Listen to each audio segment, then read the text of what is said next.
dengan kenyataan. Kenapa? Karena kita ini memang singkat sekali, 3 jam atau sekitar 4 jam saja hidup kita bila dibanding dengan waktu akhirat.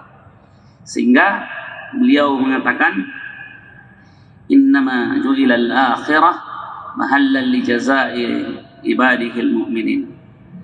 Lianna dunia la tasa, karena andaikan dunia diberikan tawaran untuk menjadi tempat menerima balasan, kata dunia, aku terlalu kecil, cuma gayanya katanya ini besar, sehingga banyak orang yang sempat berhasil ditipu karena dikira besar, ternyata itu sebenarnya kecil, maka menggelenglah itu. Saya sering memberi contoh kalau kita bandingkan hadis Nabi bahwa 2 rakaat salat qabliyah subuh saja itu Pak sudah nilainya lebih besar pada dunia beserta isinya. Itu menurut teks hadis. Tapi hadis ini tidak dimaksudkan untuk membelakangi dunia, jangan. Tidak seperti itu, karena ada hadis lain yang melarang kita, yaitu ketika Nabi SAW mengatakan bahwa ad-dunya mazra'atul lil akhirah. Justru dunia ini tempat berinvestasi, tapi menerima hasil investasi kita bukan di dunia Pak, di akhirat. Tidak, makanya tidak ada pembalasan yang sempurna di dunia ini. Bahkan kadang-kadang kita berbuat baik, kita dapatkan yang sebaliknya. Sabar Ki, karena ada akhirat tempat pembalasan. Sudah Ki berkeringat bekerja lalu tidak seperti yang kita harapkan yang kita dapat. Sabar Ki, karena memang belum waktunya.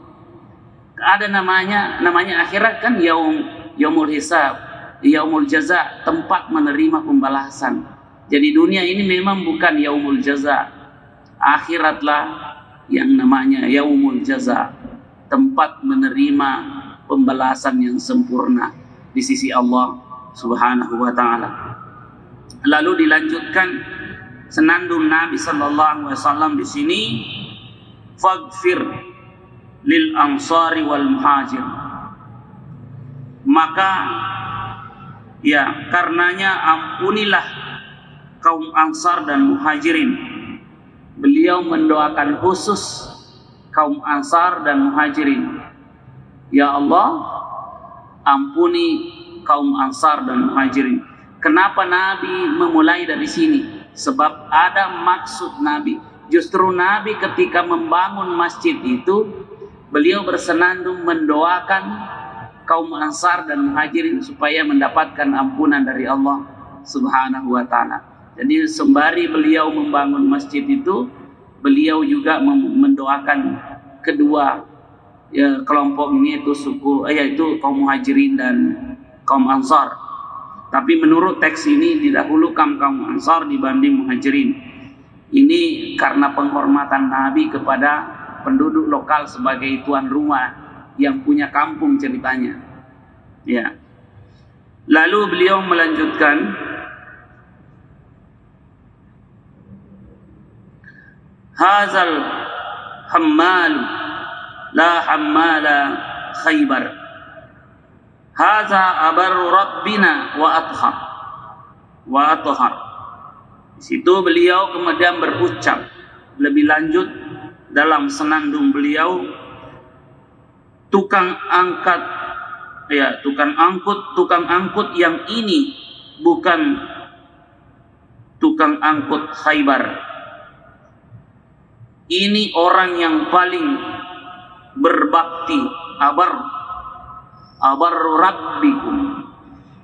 Jadi ini yang paling berbakti kepada Tuhannya dan paling suci di sisi Allah Subhanahu wa taala.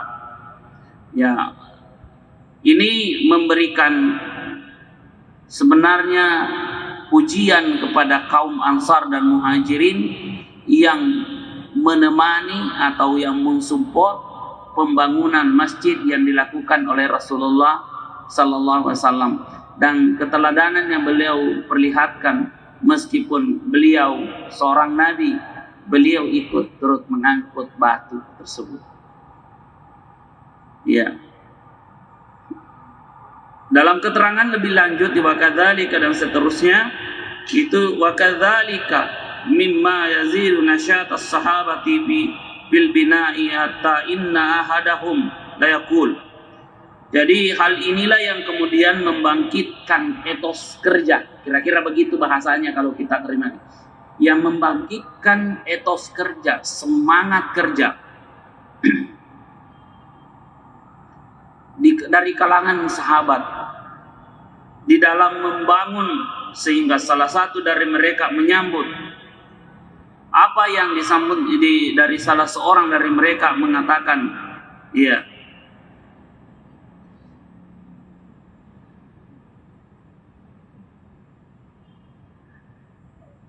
la in qa'adana wan nabiyyu ya'malu. Ya, kalau kata jika kami duduk katanya sementara Nabi bekerja. Ini menunjukkan bahwa Nabi bekerja. Memberikan keteladanan, Nabi memang pekerja. Dari kalau kita lihat, bukan Nabi yang hanya menunjuk-nunjuk. Ini kerja, ini kerja, ini kerja, ini bukan. Tapi beliau sendiri juga turut memberikan keteladanan atau bahkan memimpin pembangunan tersebut. Ya.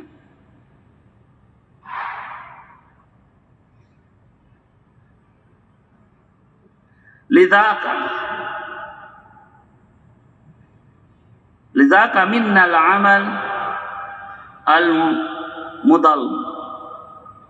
Sesungguhnya itu merupakan pekerjaan yang tercela. Maksudnya, masa ini ada sahabat mengatakan, masa Nabi bekerja lalu kita duduk-duduk saja. Iya. Itu kekuatan yang diperlihatkan oleh Nabi sallallahu alaihi wasallam sehingga tak sadar atau bahkan dengan dorongan itu kemudian sahabat mengatakan, masa kita mau duduk-duduk saya begini enak-enak, baru Nabi sendiri ikut mengangkut batu, memimpin dalam hal itu. Nah, pada lokasi itulah kaum musyrikin terdapat bekas kuburan orang-orang musyrikin. Ada puing, ada pohon kurma dan pohon yang lainnya. Lalu Rasulullah memerintahkan agar kuburan-kuburan kaum musyrikin itu dibongkar. Ya, puing itu diratakan dan pohon kurma dan seterusnya itu tersebut ditebangi, lalu membuat saf mengarah ke kiblat. Nah, ini yang perlu dipahami. Di satu sisi ada hadis yang menyatakan dilarang membangun di atas kuburan. Itu sering diperdebatkan. Sementara kalau kita lihat di sini, Nabi membangun Masjid Nabawi di atas ya kuburan kaum musyrikin. Bagaimana kira-kira kita mempertemukan hal itu?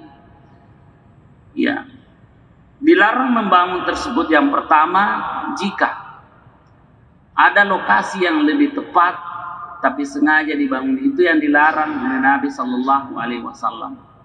Yang kedua adalah bahwa ini tempat strategis dan kemudian kuburan kaum musyrikin itu dibongkar dalam artian bahwa bukan disia-siakan, tetapi ini menunjukkan juga bahwa cuma tidak ada keterangan yang saya dapatkan lebih lanjut bahwa Nabi ketika membongkar itu memindahkan kemana. Iya. Tapi untuk kepentingan fasilitas. Dan sebetulnya secara ini tidak ada yang dimaksudkan untuk merugikan pihak tertentu. Nabi melakukan pembangunan itu dibantu oleh para sahabat yang lain. Ada yang mengangkut kerikil, indah seterusnya. Kalau kita lihat rumah-rumah orang Badui sekarang, kalau lihat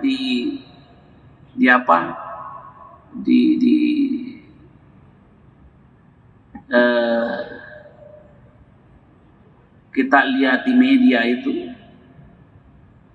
itu masih seperti sekarang, terbuka di atas dan kemudian batu yang disusun. Bagaimana juga membuat tangga, itu bagaimana menyusun. Hal itu arsitektur yang sudah terjadi sejak dahulu. Bagaimana membangun. Sekarang kalau kita kan tertutup semua. Ya. Begitu sudah panas, kita beli AC. Padahal kita memang tutup. Nah, kalau ditutup itu dengan dikelilingi tembok, yang menampung hawa panas, panaslah jadinya. Lalu kemudian kita beli AC atau kipas angin dan seterusnya. Itu yang kita, karena kita melihat itu indah. Inilah perkembangan yang terjadi. Jadi tiang-tiang dari batang pohon, lantai dasarnya dihampari dengan pasir dan kerikil. Jangan bayangkan Pak, keramik seperti sekarang. Sekarang ini semua masjid, hampir semua, bahkan kalau kita ke daerah-daerah itu hampir tidak ada lagi masjid yang jelek. Kalaupun ada masjid yang belum bagus sekali sementara dibangun, yang kira-kira setahun 2 tahun kemudian sudah bagus sekali. Juga difasilitasi dengan fasilitas umum, terutama tempat membuang air, ya, buang air membersihkan. Jadi banyak tipenya orang. Ada yang awalnya tidak bermaksud untuk salat, tapi karena sudah tiba waktu salat dia membuang air sehingga di situ sekaligus salat. Ada juga yang biasa singgah istirahat saja, duduk, tidak sholat, entah dia jamak di tempat lain, itu dia wallahu a'lam bishawab. Ya, tapi itu yang kita lihat. Jangan dibayangkan seperti itu di masa Nabi. Lantainya Pak kerikil. Kira-kira kalau sujud seperti apa itu? Nah, sekarang tidak ada lagi saat orang kalau pergi masjid jidaknya sakit. Ini sudah dilengkapi dengan alas yang sudah halus di bawahnya tapi keras, diambilkan lagi yang halus dan lembut-lembut. Ada lagi yang biasa saya singgah sholat itu alasnya tenggelam ini dan dikasih parfum yang begitu membuat kita sholat tidak mau bangun dari sujud. Itu yang terjadi sekarang. Semakin nikmat sekarang, tinggal bagaimana kita menikmati fasilitas dan merawat fasilitas yang ada. Nabi SAW membangun pada saat itu, saya terjemahkan dari kitab ini, bahwa kemudian masjid tersebut tidak sekedar tempat untuk melakukan sholat 5 waktu, tapi lebih dari itu, masjid itu adalah sebuah kampus, ya, tempat kaum muslimin mempelajari ajaran-ajaran Islam dan menerima pengarahan-pengarahan, tempat bertemu dan bersatunya seluruh komponen beragam suku setelah sekian lama dijauhkan atau diporak-porandakan oleh konflik-konflik peperangan jahiliyah. Ya, pangkalan untuk mengatur semua urusan dan bertolak seluruh pemberangkatan serta parlemen untuk mengadakan sidang-sidang permusyawaratan dan eksekutif. Cocoklah masjid itu menjadi multifungsi yang saya sebut. Fungsi ibadah dan fungsi sosial, fungsi kemasyarakatan, bahkan ketatanegaraan pun. Itu seharusnya masjid menjadi titik star, menjadi sentrum dari semua kegiatan yang ada. Ya, ini ada sebuah kesadaran membangun seperti Al-Markas, tapi meskipun bukan namanya Al-Markas, tapi dijadikan sebagai tempat untuk banyak kegiatan ibadah dan kegiatan sosial kemasyarakatan, bahkan dalam membicarakan urusan negara sekalipun. Itu boleh dilakukan di masjid jika kita melihat ini. Cuma yang dilarang itu biasa politik praktis, ya, dari mimbar. Kenapa? Karena di situ kan beragam orang dan tidak bisa diberikan penjelasan. Jangan sampai ada yang dukung ini, lalu yang ceramah pendukung ini mengarahkan. Itu yang dilarang karena itu bisa memicu konflik baru sebetulnya. Tetapi membicarakan urusan negara, untuk urusan kesejahteraan, itu boleh dijadikan masjid sebagai tempat. Kalau kita melihat berkaca dari sejarah, bagaimana Nabi memperlakukan masjid waktu itu. Mungkin ada yang berkata, iya karena belum ada hotel kan waktu itu, jadi masjid menjadi tempat. Tidak hanya itu Pak, tidak hanya itu. Itulah yang saya katakan tadi. Dalam peristiwa Isra saja Nabi, itu dari masjid ke masjid. Iya. Ya, jadi di awal pertama beliau hijrah itu disyariatkan ada azan ya, ada azan. Azan itu berfungsi apa? Selain azan sebagai pemberitahuan untuk salat berjamaah, azan juga sebetulnya dilantunkan dengan suara keras yang menggema di angkasa. Ya, setiap hari itu 5 kali, karenanya seluruh pelosok alam nyata menjadi bergema. Ya, kisah mimpi Abdullah bin Zaid bin Abdul Rabi mengenai hal ini yang diriwayatkan oleh Imam Tirmizi. Dari di sanalah ada tukang muazin Nabi Sallallahu Alaihi Wasallam yang kita kenal namanya Bilal bin Rabah. Ya, Nabi mengangkat dari kaum budak. Jadi budak yang dimerdekakan oleh Nabi Sallallahu Alaihi Wasallam kemudian diangkat oleh beliau menjadi muazin. Muazin di masa Rasulullah Sallallahu Alaihi Wasallam, dan suaranya disuruh melakukannya dengan menggema keras. Kira-kira gimana? Jangan bayangkan ada pengeras suara pada saat itu. Tidak ada. Suara asli Pak yang disuruh. Tapi berkat bantuan Allah. Jadi azan itu jangan andalkan kekerasnya suara Pak. Tapi harus tulus dari kekuatan dari dalam hati untuk memanggil orang datang. Kekuatan itu yang tidak tertandingi. Sebab boleh jadi suara keras mengganggu antara satu masjid dengan masjid. Bahkan tarhim dimulai jauh sebelum waktu salat, tapi belum tentu tiba waktu salat banyak orang yang datang. Kita harus membangun satu kekuatan, apa yang kita menggait satu kekuatan supranatural, di mana suara itu jangan kita yang menyampaikan ke orang, tapi suara itu kita kirim kepada Allah agar Allah mengetuk hatinya orang untuk bisa datang sholat. Ini terbukti bagaimana cuma namanya bukan azan Pak. Di masa Nabi Ibrahim ada juga sebenarnya azan, cuma tidak disebut azan. Apa itu?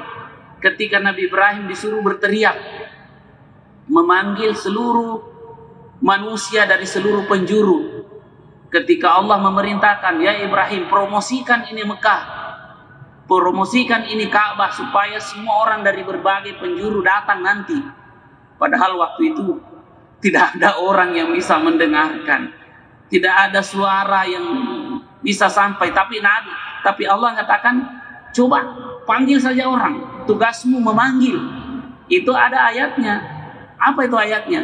Wa azzim fin nasi bil haji ya'tuka rijalan wa ala kulli dhamirin ya'tuna min kulli fajjin amiqa.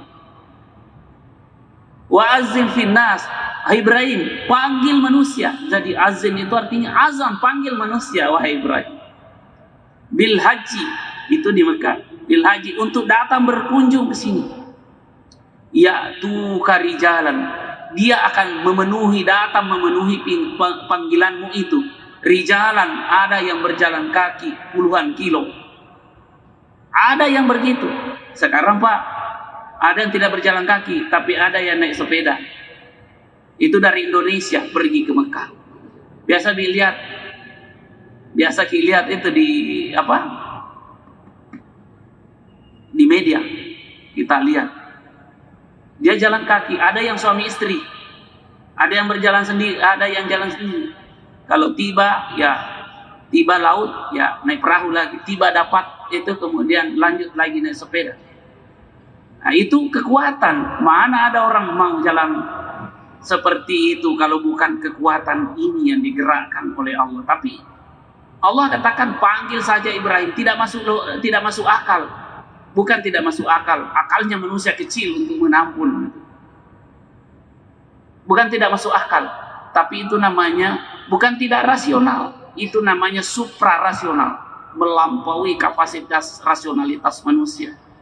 Nabi Ibrahim disuruh. Itu juga yang kemudian bukan sama, tapi diadaptasi di masa Rasulullah SAW. Sekarang azannya, beliau orang pada rindu untuk pergi salat di Masjid Nabawi. Tentang jejak-jejak azan Bilal bin Rabah itu masih ada, kemudian dilanjutkan dan seterusnya. Jadi disitulah kita lihat kekuatan, bukan seberapa besar toah masjid itu, sudah berapa besar suara azan itu, bukan di situ sebetulnya. Tapi selain kita memang perlu upaya memperdengarkan dengan bantuan namanya mukabbirus saut, ini namanya toah, ini namanya mukabbirus saut atau pembesar suara, ya. Tapi belum tentu semua orang yang mendengarkan itu, ya ada orang dengarkan lewat dengan seperti tidak ada suara saja. Karena yang disentuh manusia bukan telinganya, yang disentuh adalah hatinya. Makanya ini mungkin juga niat ketika menjadi muazin itu harus juga didahului dengan permohonan kepada Allah, ya Allah, suaraku terbatas, tapi aku kirim ini kepadamu karena suara ini engkau titip kepada aku. Mudah-mudahan lewat suara ini banyak hamba-hambamu yang datang untuk memenuhi panggilanmu. Karena sesungguhnya bukanlah saya memanggil, tapi aku hanyalah instrumen yang digunakan untuk memanggil seruanmu, ya Allah. Jadi di situ mungkin perlu diperbaiki. Ada selain perbaikan suara, muazin juga butuh peningkatan kualitas kesadaran itu, bagaimana meresapi panggilan itu sebagai panggilan Allah Subhanahu wa taala. Kemudian yang ketiga, yang berikutnya yang dilakukan oleh Rasulullah sallallahu alaihi wasallam setelah itu adalah al-muakhatu bainal muslimina, mempersaudarakan kaum muslim. Saya juga sudah singgung sebagiannya yang di waktu-waktu atau di pertemuan-pertemuan sebelumnya. Tapi di sini akan kita lihat cara bagaimana kitab ini menerangkan tentang hal itu. Wa kama qama an-nabiy sallallahu alaihi wasallam bi bina'il masjid markazal mujtama'. Jadi di samping membangun masjid sebagai pusat perkumpulan, sebagai tempat pertemuan, persatuan umat, Nabi juga melangkah lain untuk bagaimana ini menjadi catatan sejarah yang paling indah, yaitu ketika beliau ini pernah yang ditorehkan, ini diterangkan dalam sejarah atau ditorehkan di dalam perjalanan kisah sejarah itu, yaitu al-muakhatu bainal muslimina, bagaimana sepak terjang beliau di dalam mempersatukan dan mempersaudarakan di kalangan kaum muslimin. Itu pemimpin seperti itu yang kita cari, bukan yang melakukan pembelahan, Pak. Sekarang ini kita mau cari pemimpin. Carilah pemimpin yang kemudian kita tetap utuh sebagai bangsa Indonesia. Kita tetap pada persatuan Indonesia. Nah, inilah yang dilakukan Nabi sallallahu alaihi wasallam, mempersaudarakan antara kaum muslimin. Jangan membenturkan antara satu kelompok dengan kelompok yang lain. Sehingga kita tentu membutuhkan calon-calon yang bisa mengendalikan urusan kita, mengurus urusan negara, mengurus urusan masyarakat dengan satu prinsip bahwa kita harus bersaudara. Mungkin kita bisa berbeda pendapat, tapi kita tidak mengembangkan perbedaan-perbedaan itu, justru itu temu menjadi kata kunci. Ini namanya al-musawah, artinya kita melakukannya dengan mencari persamaan-persamaan, bukan mencari perbedaan. Karena kita sudah terlanjur memang banyak perbedaan, diciptakan oleh Allah, memang dasarnya kita berbeda, maka tugas kita adalah bagaimana mengelola keragaman itu menjadi kekuatan dan kita jalani bersama-sama dengan penuh rasa persaudaraan. Ini diterangkan bahwa Nabi Sallallahu Alaihi Wasallam berdasarkan ayat wa ulul arhami ba'duhum aula bi ba'din orang-orang yang mempunyai hubungan kerabat itu sebagiannya lebih berhak terhadap sesamanya daripada yang bukan kerabat. Ini diterangkan di dalam surah Al-Anfal ayat 75. Ini dikutip oleh penulis sejarah ini. Lalu kita lihat Ibnul Qayyim berkata, kemudian Allah mempersaudarakan antara kaum muhajirin dan ansar di rumah Anas bin Malik. Wah, ini jadi beliau selalu mencari bagaimana kedamaian itu terwujud, perdamaian itu terwujud. Jadi bukan seperti pendekatan sosiologi konflik yang sengaja menciptakan konflik untuk mendapatkan keuntungan, atau setelah terjadi konflik kemudian baru menciptakan perdamaian. Kalau Nabi SAW dari awal memang ingin agar umat ini bersatu, terutama internal umat Islam. Ya, waktu itu jumlahnya 90 orang, tetapi mereka terdiri dari tokoh-tokoh dan termasuk pembesar-pembesar para suku pada saat itu. Ini menjadi dua contoh. Pertama masjid, yang kedua adalah persaudaraan.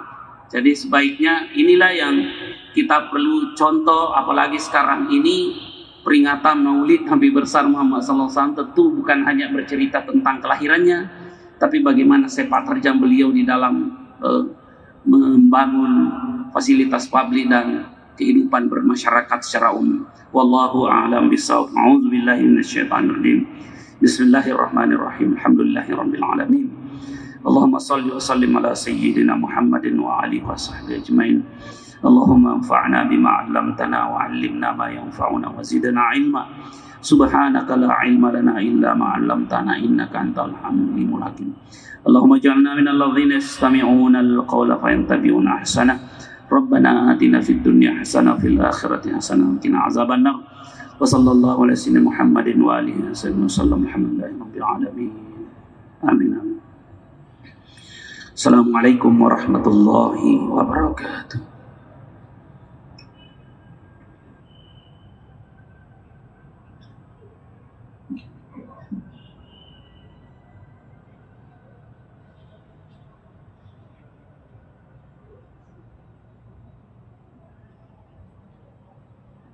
Dengan kenyataan.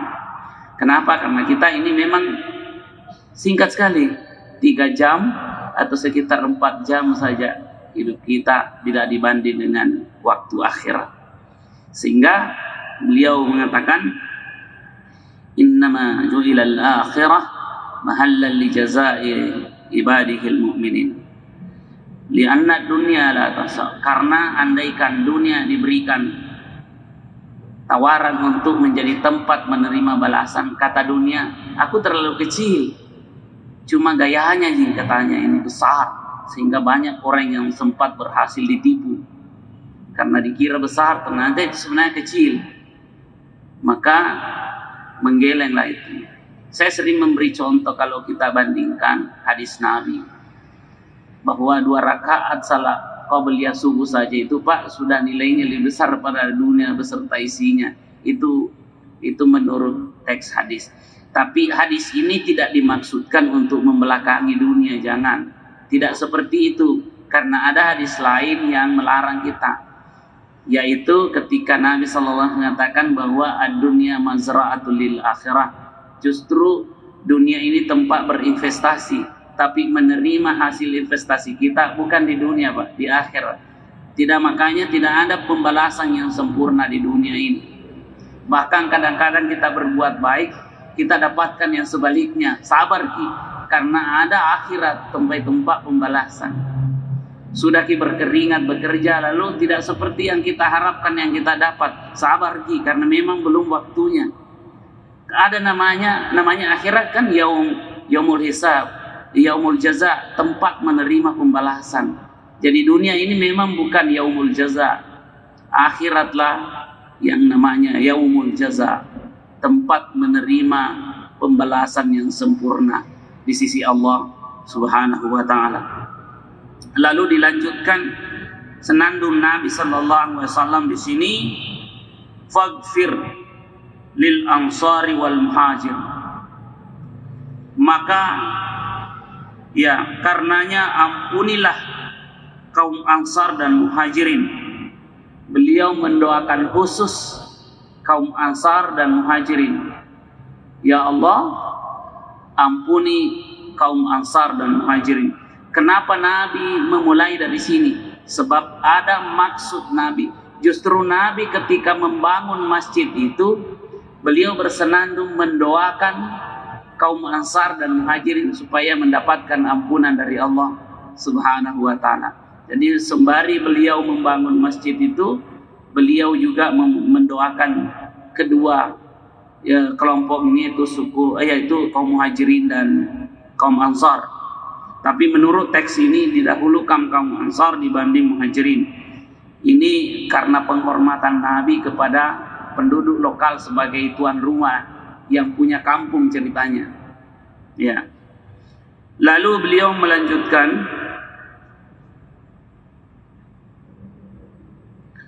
hazal hammal la hammala Khaybar. Haza abarru rabbina wa athhar. Di situ beliau kemudian berucap lebih lanjut dalam senandung beliau, tukang angkut yang ini bukan tukang angkut Khaybar. Ini orang yang paling berbakti, abar rabbikum.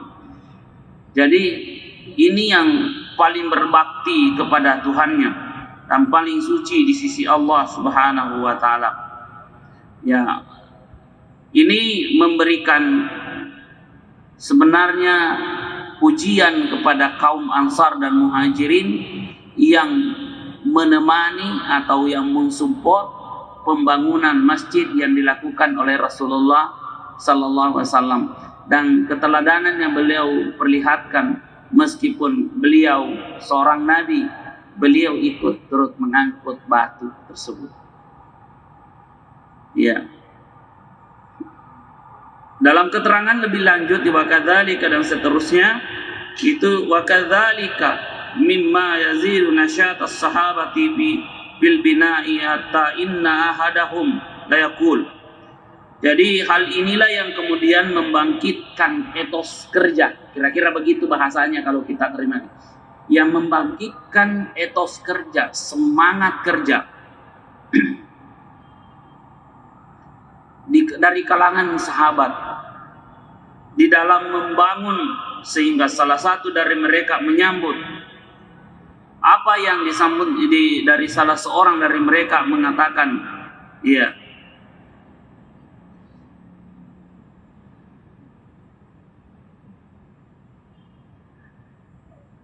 la in qa'adana wan nabiyyu ya'malu. Ya, kalau kata jika kami duduk katanya sementara Nabi bekerja. Ini menunjukkan bahwa Nabi bekerja, memberikan keteladanan. Nabi memang bekerja. Dari kalau kita lihat, bukan Nabi yang hanya menunjuk-nunjuk, ini kerja, ini kerja, ini kerja, ini bukan. Tapi beliau sendiri juga turut memberikan keteladanan atau bahkan memimpin pembangunan tersebut. Ya.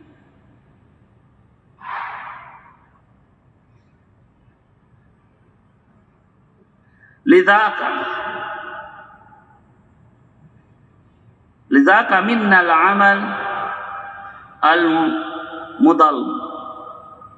Sesungguhnya itu merupakan pekerjaan yang tercela. Maksudnya, masa ini ada sahabat mengatakan, masa Nabi bekerja lalu kita duduk-duduk saja. Iya.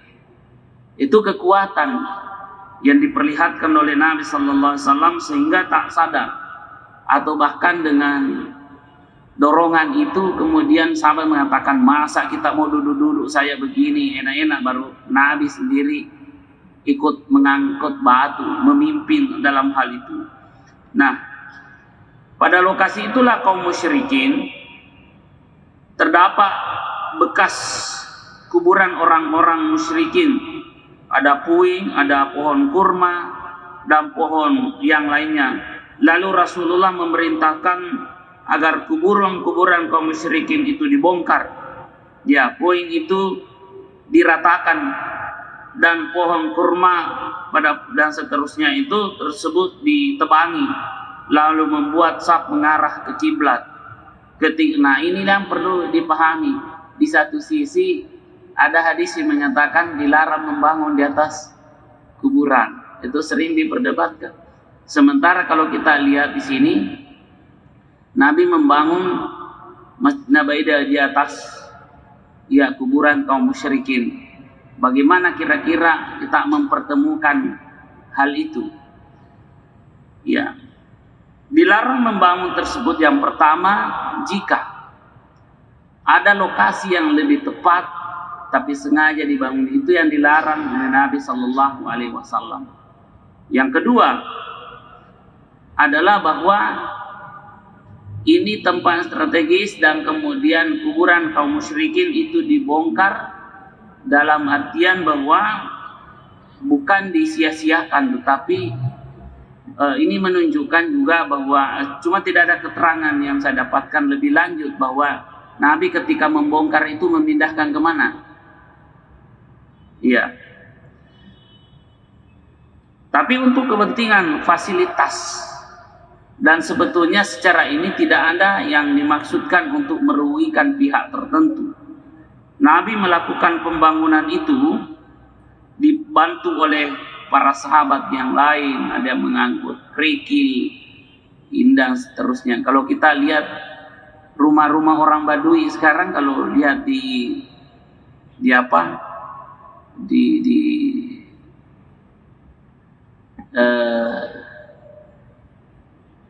kita lihat di media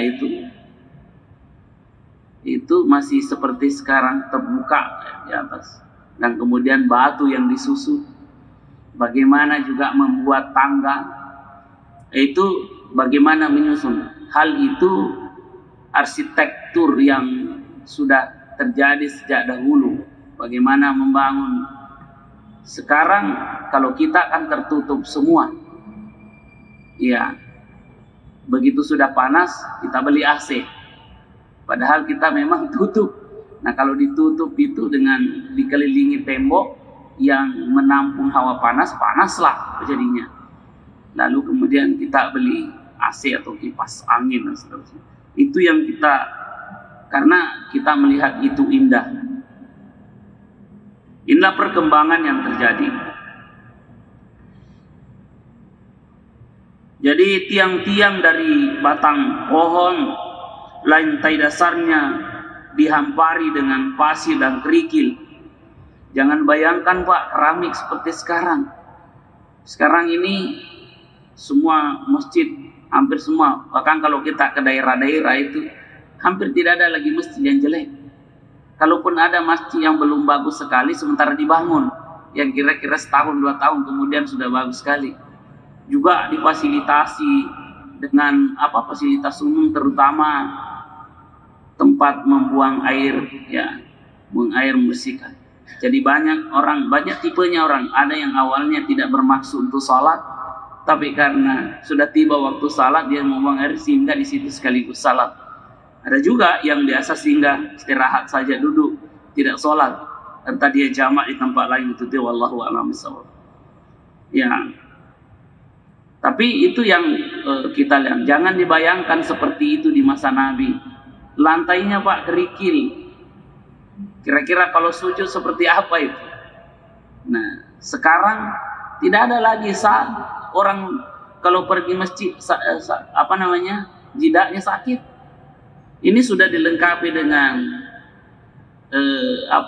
alas yang sudah halus di bawahnya tapi keras, diambilkan lagi yang halus dan lembut-lembut.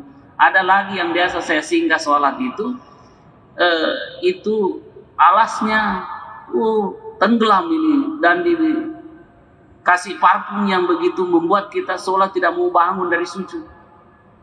Itu yang terjadi sekarang. Semakin nikmat sekarang, tinggal bagaimana kita menikmati fasilitas dan merawat fasilitas yang ada. Nabi SAW membangun pada saat itu, saya terjemahkan dari kitab ini, bahwa kemudian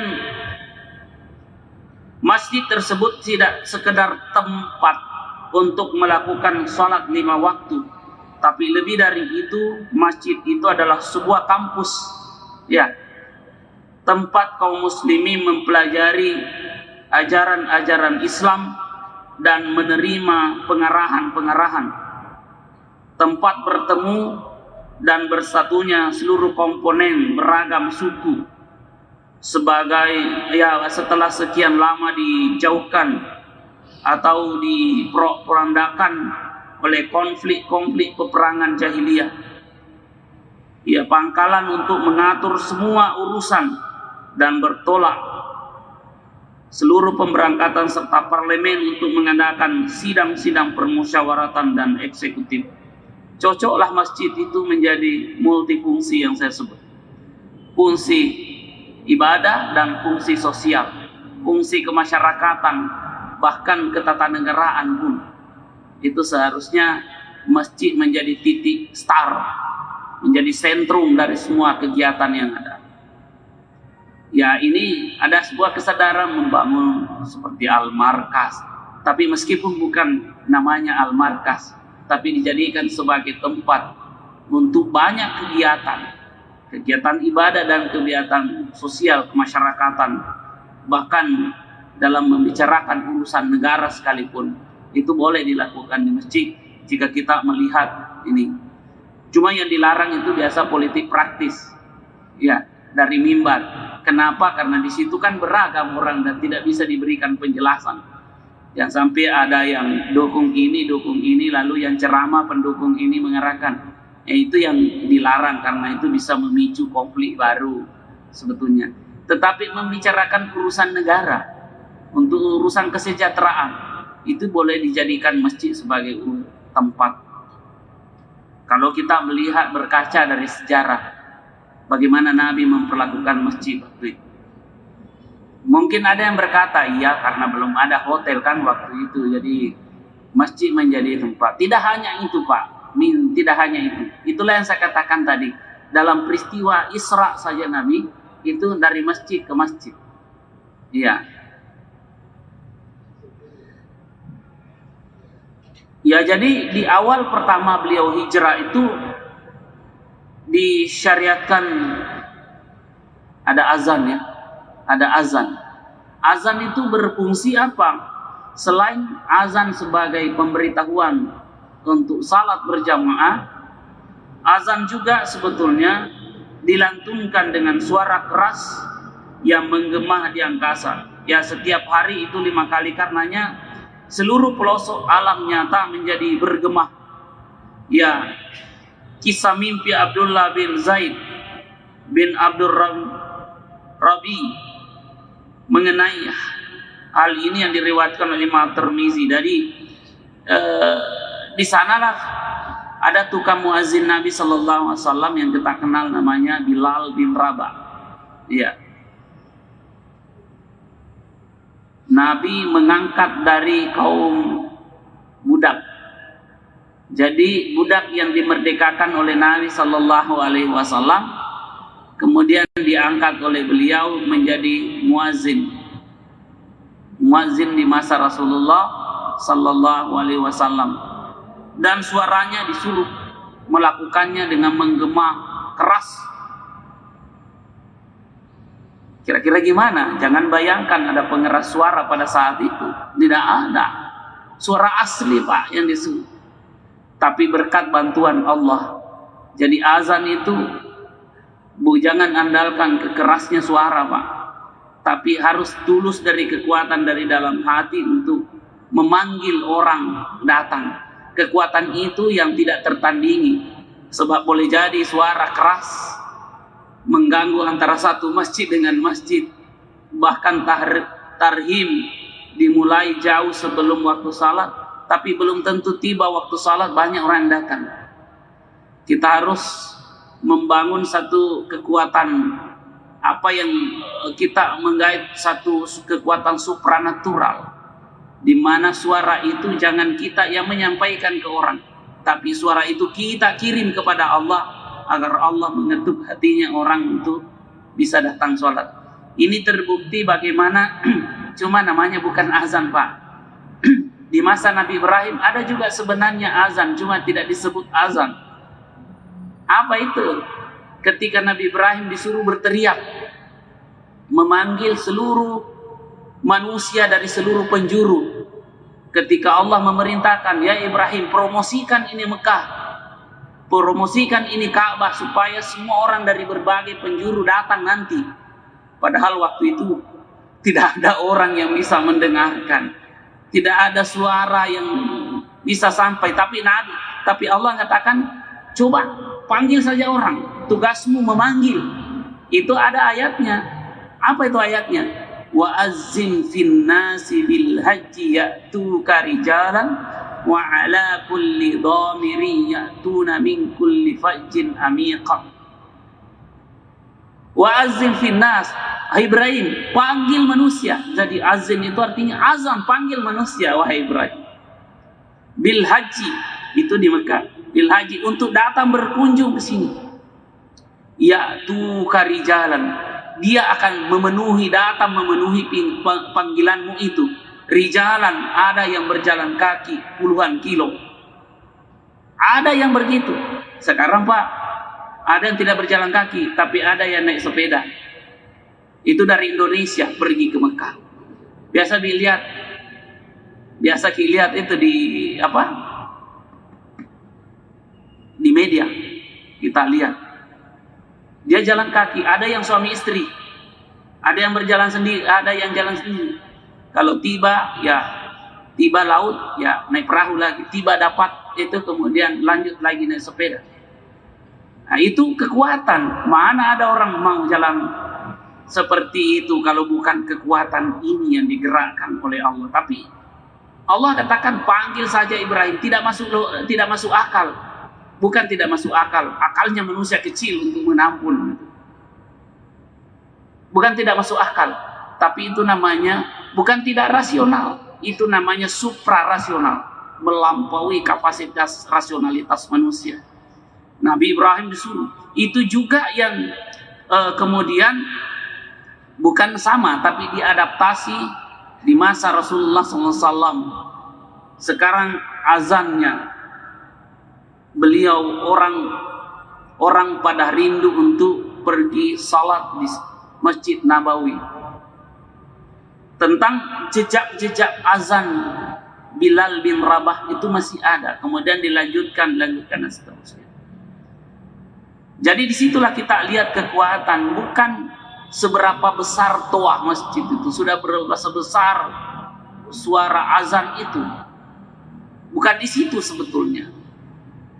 Tapi selain kita memang perlu upaya memperdengarkan dengan bantuan namanya mukabbirus saut. Ini namanya mukabbirus saut atau pembesar suara. Ya. Tapi belum tentu semua orang yang mendengarkan itu, ya ada orang dengarkan lewat dengan seperti tidak ada suara saja. Karena yang disentuh manusia bukan telinganya. Yang disentuh adalah hatinya. Makanya ini mungkin juga niat ketika menjadi muazin itu harus juga didahului dengan permohonan kepada Allah. Ya Allah, suaraku terbatas, tapi aku kirim ini kepadamu karena suara ini engkau titip kepada aku. Mudah-mudahan lewat suara ini banyak hamba-hambamu yang datang untuk memenuhi panggilanmu.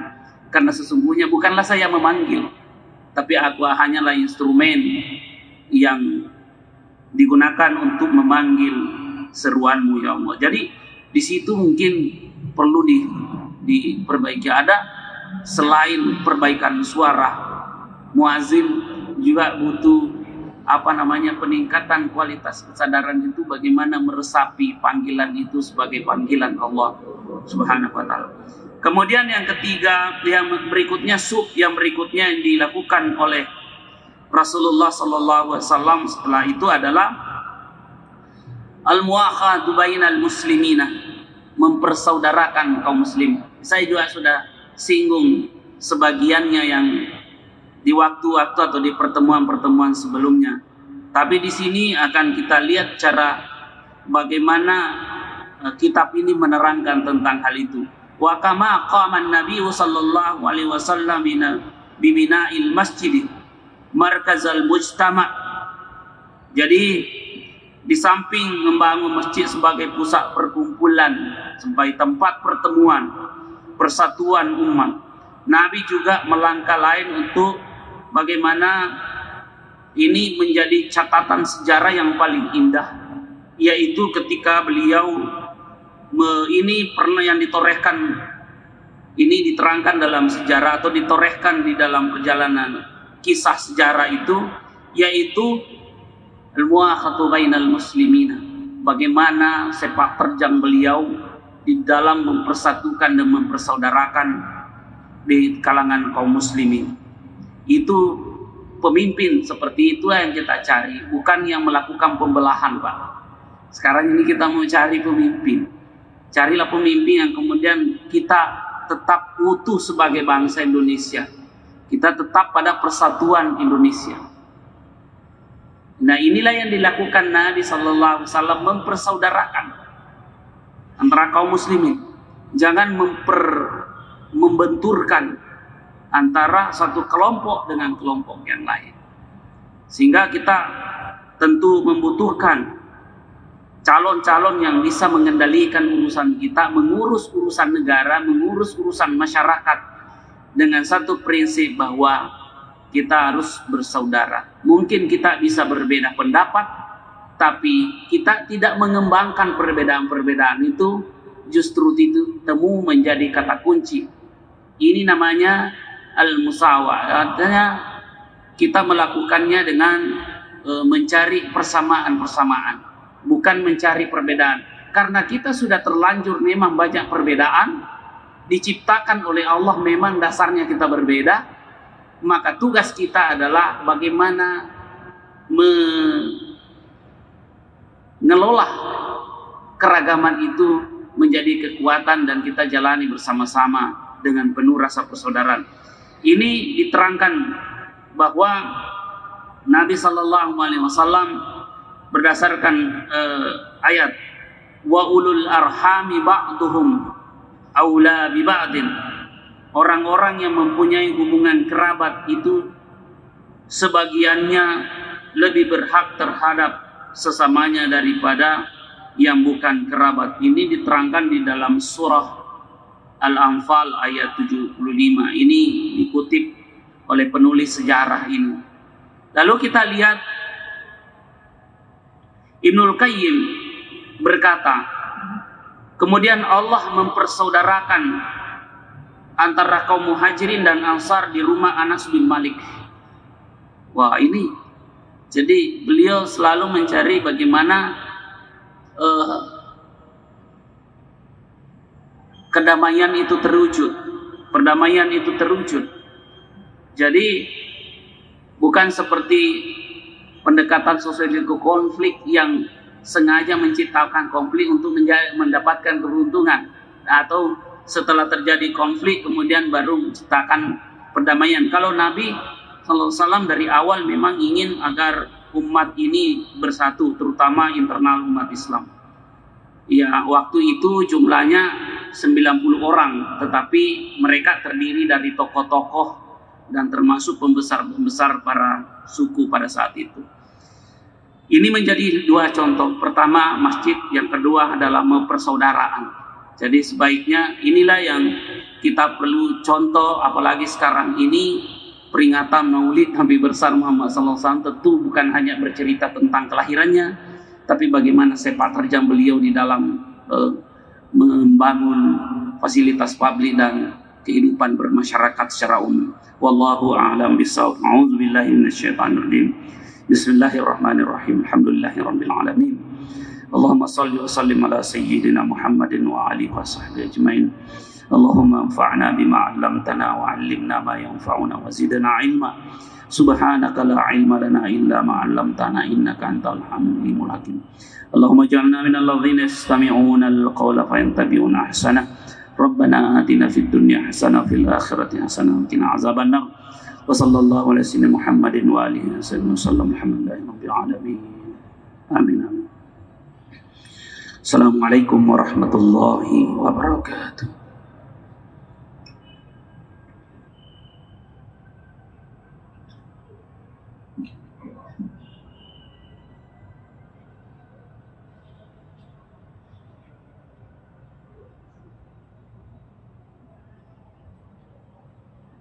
Dengan kenyataan. Kenapa? Karena kita ini memang singkat sekali, 3 jam atau sekitar 4 jam saja hidup kita tidak dibanding dengan waktu akhirat. Sehingga beliau mengatakan, innama ju'ilal akhirah mahallan li jazai ibadihil mu'minin lianna dunya la tasa. Karena andaikan dunia diberikan tawaran untuk menjadi tempat menerima balasan, kata dunia, aku terlalu kecil, cuma gayahannya katanya ini besar, sehingga banyak orang yang sempat berhasil ditipu karena dikira besar, ternyata itu sebenarnya kecil, maka menggelenglah itu. Saya sering memberi contoh kalau kita bandingkan hadis Nabi bahwa 2 rakaat salat qabliyah subuh saja itu Pak sudah nilainya lebih besar pada dunia beserta isinya. Itu menurut teks hadis. Tapi hadis ini tidak dimaksudkan untuk membelakangi dunia, jangan. Tidak seperti itu, karena ada hadis lain yang melarang kita, yaitu ketika Nabi SAW mengatakan bahwa ad-dunya mazra'atul lil akhirah. Justru dunia ini tempat berinvestasi, tapi menerima hasil investasi kita bukan di dunia Pak, di akhirat. Tidak, makanya tidak ada pembalasan yang sempurna di dunia ini. Bahkan kadang-kadang kita berbuat baik, kita dapatkan yang sebaliknya. Sabar Ki, karena ada akhirat tempat pembalasan. Sudah Ki berkeringat bekerja lalu tidak seperti yang kita harapkan yang kita dapat. Sabar Ki, karena memang belum waktunya. Ada namanya akhirat kan yaumul hisab, yaumul jaza, tempat menerima pembalasan. Jadi dunia ini memang bukan yaumul jaza, akhiratlah yang namanya yaumul jaza, tempat menerima pembalasan yang sempurna di sisi Allah Subhanahu wa taala. Lalu dilanjutkan senandung Nabi sallallahu alaihi wasallam di sini, faghfir lil ansari wal muhajir. Maka ya, karenanya ampunilah kaum Ansar dan Muhajirin. Beliau mendoakan khusus kaum Ansar dan Muhajirin. Ya Allah, ampuni kaum Ansar dan Muhajirin. Kenapa Nabi memulai dari sini? Sebab ada maksud Nabi. Justru Nabi ketika membangun masjid itu, beliau bersenandung mendoakan kaum Ansar dan Muhajirin supaya mendapatkan ampunan dari Allah Subhanahu wa taala. Jadi sembari beliau membangun masjid itu, beliau juga mendoakan kedua kelompok ini, yaitu kaum Muhajirin dan kaum Ansar. Tapi menurut teks ini didahulukan kaum Ansar dibanding Muhajirin. Ini karena penghormatan Nabi kepada penduduk lokal sebagai tuan rumah yang punya kampung ceritanya. Ya. Lalu beliau melanjutkan,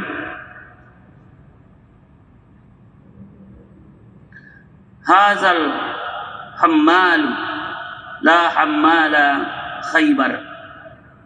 Haza abar rabbina wa athhar.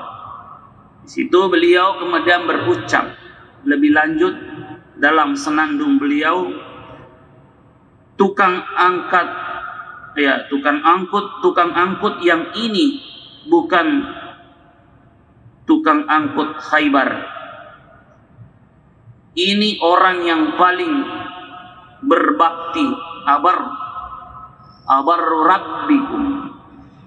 Jadi ini yang paling berbakti kepada Tuhannya dan paling suci di sisi Allah Subhanahu wa taala.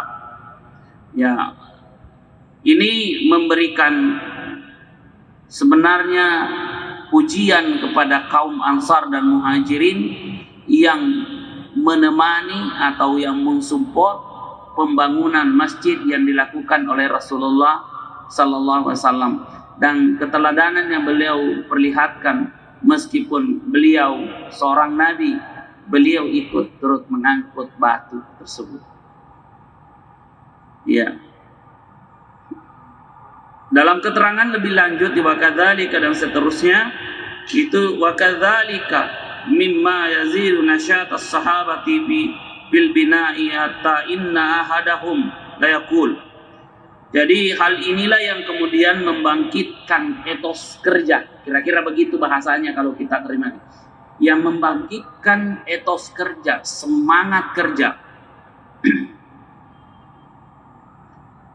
dari kalangan sahabat di dalam membangun, sehingga salah satu dari mereka menyambut apa yang disambut dari salah seorang dari mereka mengatakan, ya,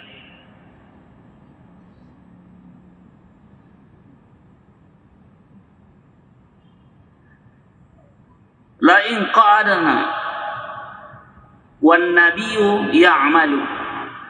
Ya, kalau kata jika kami duduk katanya sementara Nabi bekerja, ini menunjukkan bahwa Nabi bekerja, memberikan keteladanan. Nabi memang bekerja.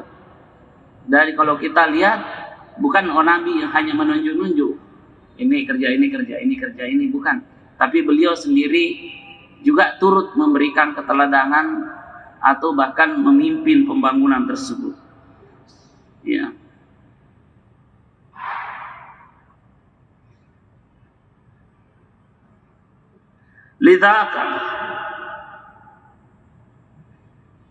Lidzaka minnal amal al-mudal.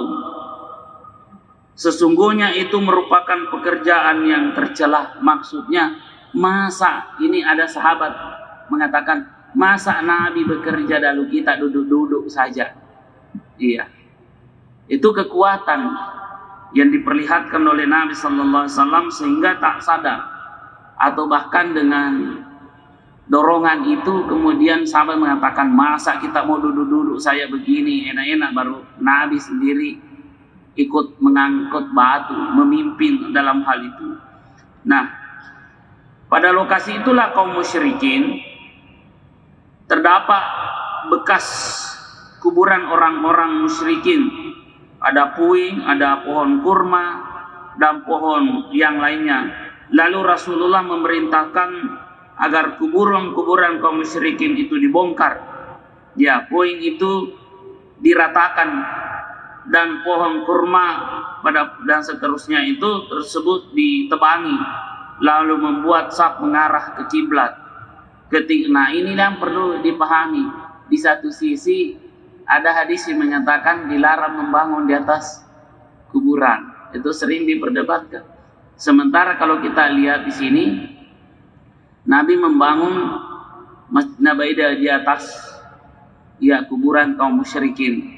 Bagaimana kira-kira kita mempertemukan hal itu? Ya, dilarang membangun tersebut yang pertama jika ada lokasi yang lebih tepat tapi sengaja dibangun, itu yang dilarang oleh Nabi Sallallahu Alaihi Wasallam. Yang kedua adalah bahwa ini tempat strategis dan kemudian kuburan kaum musyrikin itu dibongkar dalam artian bahwa bukan disia-siakan, tetapi ini menunjukkan juga bahwa cuma tidak ada keterangan yang saya dapatkan lebih lanjut bahwa Nabi ketika membongkar itu memindahkan kemana. Iya. Tapi untuk kepentingan fasilitas, dan sebetulnya secara ini tidak ada yang dimaksudkan untuk merugikan pihak tertentu. Nabi melakukan pembangunan itu dibantu oleh para sahabat yang lain, ada yang mengangkut kerikil, indah seterusnya. Kalau kita lihat rumah-rumah orang Badui sekarang, kalau lihat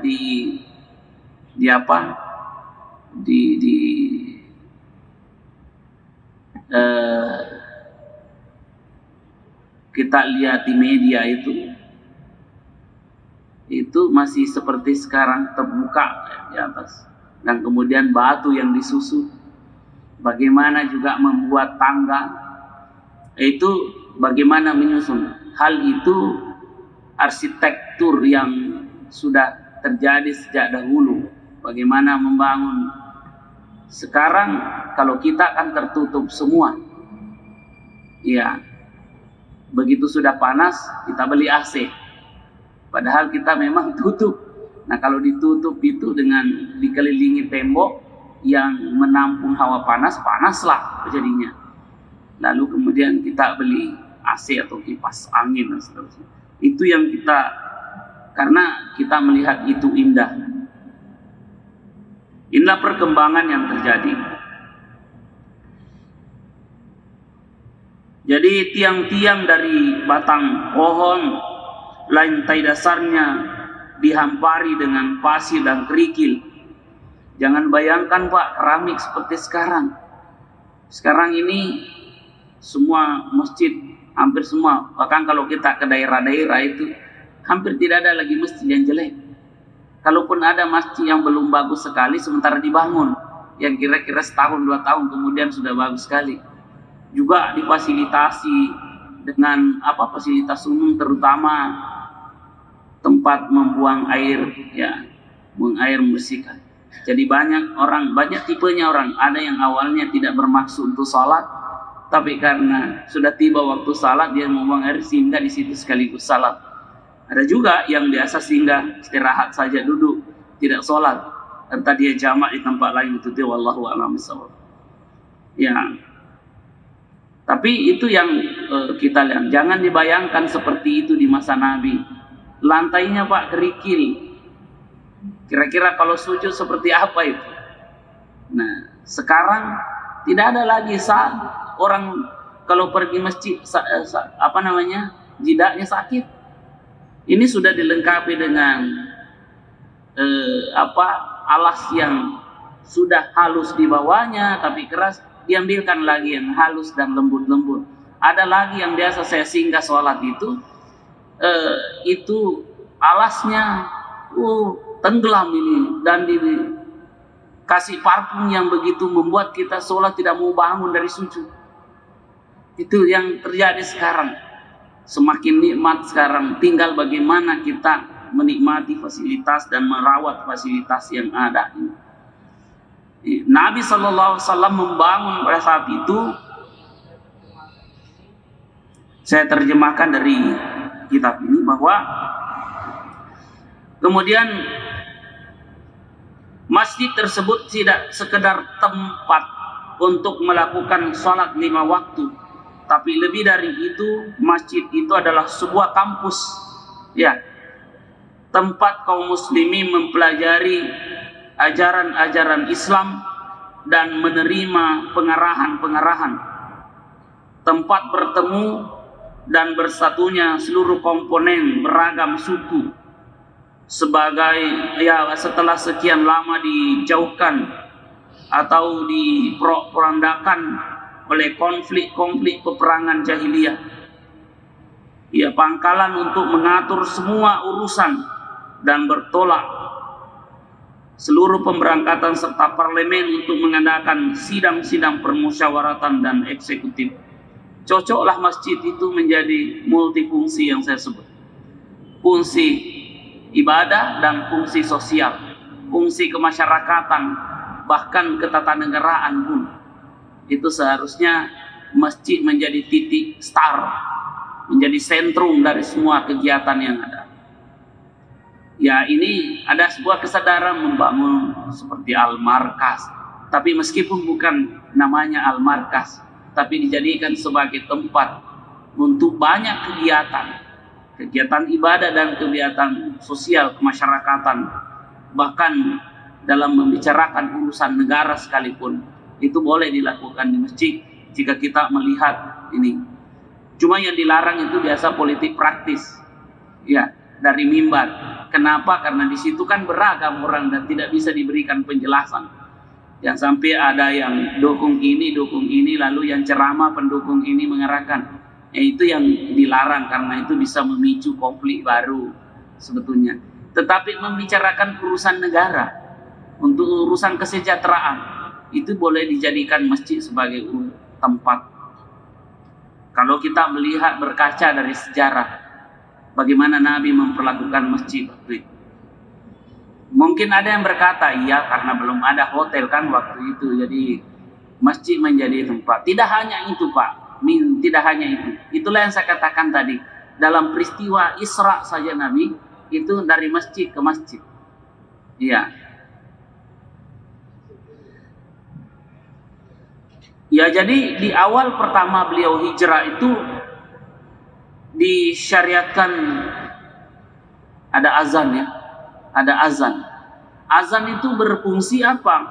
Selain azan sebagai pemberitahuan untuk salat berjamaah, azan juga sebetulnya dilantunkan dengan suara keras yang menggema di angkasa. Ya, setiap hari itu 5 kali, karenanya seluruh pelosok alam nyata menjadi bergema.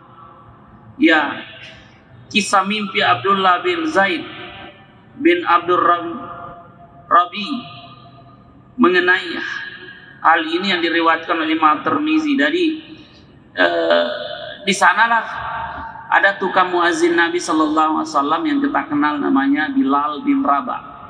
Iya. Nabi mengangkat dari kaum budak.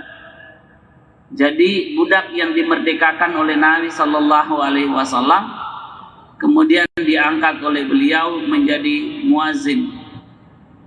Muazin di masa Rasulullah Sallallahu Alaihi Wasallam, dan suaranya disuruh melakukannya dengan menggema keras. Kira-kira gimana? Jangan bayangkan ada pengeras suara pada saat itu. Tidak ada. Suara asli Pak yang disuruh. Tapi berkat bantuan Allah. Jadi azan itu jangan andalkan kekerasnya suara Pak. Tapi harus tulus dari kekuatan dari dalam hati untuk memanggil orang datang. Kekuatan itu yang tidak tertandingi. Sebab boleh jadi suara keras mengganggu antara satu masjid dengan masjid. Bahkan tarhim dimulai jauh sebelum waktu salat, tapi belum tentu tiba waktu salat banyak orang yang datang. Kita harus membangun satu kekuatan, apa yang kita menggait satu kekuatan supranatural, di mana suara itu jangan kita yang menyampaikan ke orang, tapi suara itu kita kirim kepada Allah agar Allah mengetuk hatinya orang untuk bisa datang sholat. Ini terbukti bagaimana cuma namanya bukan azan Pak. Di masa Nabi Ibrahim ada juga sebenarnya azan, cuma tidak disebut azan. Apa itu? Ketika Nabi Ibrahim disuruh berteriak, memanggil seluruh manusia dari seluruh penjuru. Ketika Allah memerintahkan, ya Ibrahim, promosikan ini Mekah, promosikan ini Ka'bah, supaya semua orang dari berbagai penjuru datang nanti. Padahal waktu itu tidak ada orang yang bisa mendengarkan, tidak ada suara yang bisa sampai. Tapi Allah katakan, coba panggil saja orang, tugasmu memanggil. Itu ada ayatnya. Apa itu ayatnya? Wa azzim fin nasi bil haji ya'tuka rijalan wa ala kulli dhamirin ya'tuna min kulli fajjin amiqah. Wa azzim fin nas, Ibrahim, panggil manusia. Jadi azim itu artinya azam, panggil manusia wahai Ibrahim. Bil haji, itu di Mekah. Bil haji, untuk datang berkunjung ke sini. Ya'tuka rijalan, dia akan datang memenuhi panggilanmu itu. Rijalan, ada yang berjalan kaki puluhan kilo, ada yang begitu. Sekarang Pak, ada yang tidak berjalan kaki, tapi ada yang naik sepeda. Itu dari Indonesia pergi ke Mekah. Biasa dilihat itu di apa? Di media kita lihat. Dia jalan kaki, ada yang suami istri, ada yang berjalan sendiri, ada yang jalan sendiri. Kalau tiba laut, ya naik perahu lagi. Tiba dapat itu, kemudian lanjut lagi naik sepeda. Nah, itu kekuatan. Mana ada orang mau jalan seperti itu kalau bukan kekuatan ini yang digerakkan oleh Allah. Tapi Allah katakan panggil saja Ibrahim, tidak masuk akal. Bukan tidak masuk akal, akalnya manusia kecil untuk menampun. Bukan tidak masuk akal, tapi itu namanya bukan tidak rasional, itu namanya suprarasional, melampaui kapasitas rasionalitas manusia.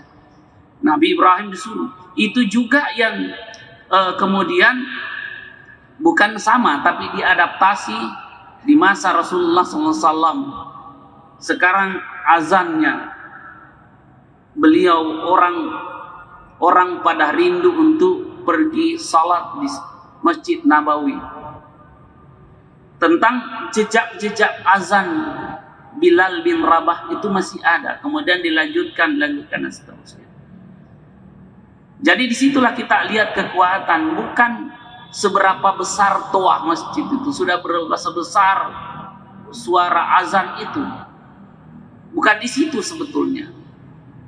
Tapi selain kita memang perlu upaya memperdengarkan dengan bantuan namanya mukabbirus saut. Ini namanya toa, ini namanya mukabbirus saut atau pembesar suara. Ya.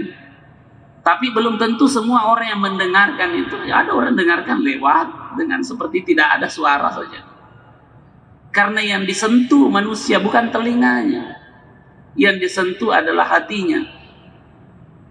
Makanya ini mungkin juga niat ketika menjadi muazin itu harus juga didahului dengan permohonan kepada Allah, ya Allah, suaraku terbatas, tapi aku kirim ini kepadamu karena suara ini engkau titip kepada aku.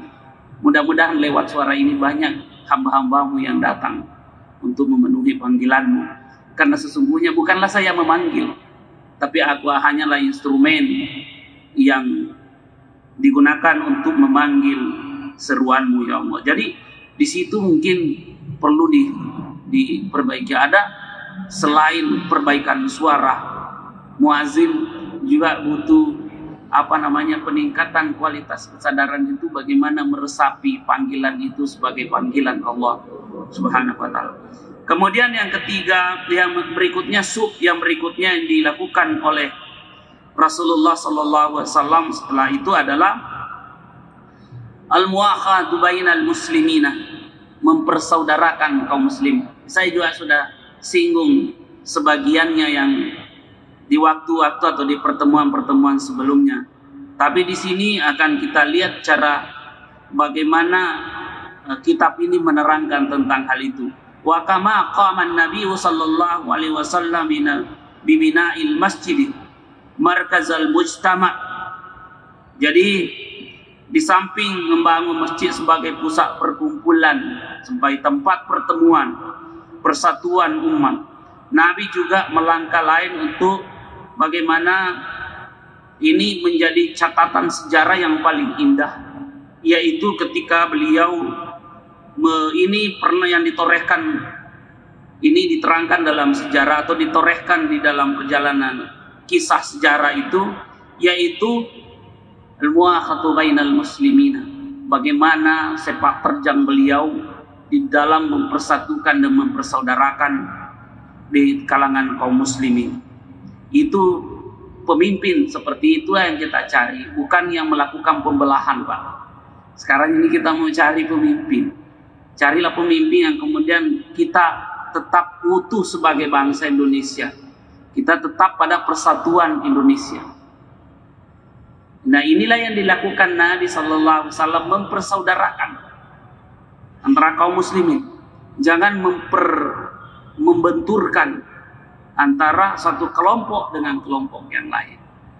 Sehingga kita tentu membutuhkan calon-calon yang bisa mengendalikan urusan kita, mengurus urusan negara, mengurus urusan masyarakat dengan satu prinsip bahwa kita harus bersaudara. Mungkin kita bisa berbeda pendapat, tapi kita tidak mengembangkan perbedaan-perbedaan itu, justru itu temu menjadi kata kunci. Ini namanya al-musawah. Artinya kita melakukannya dengan mencari persamaan-persamaan, bukan mencari perbedaan. karena kita sudah terlanjur memang banyak perbedaan, diciptakan oleh Allah memang dasarnya kita berbeda, maka tugas kita adalah bagaimana mengelola keragaman itu menjadi kekuatan dan kita jalani bersama-sama dengan penuh rasa persaudaraan.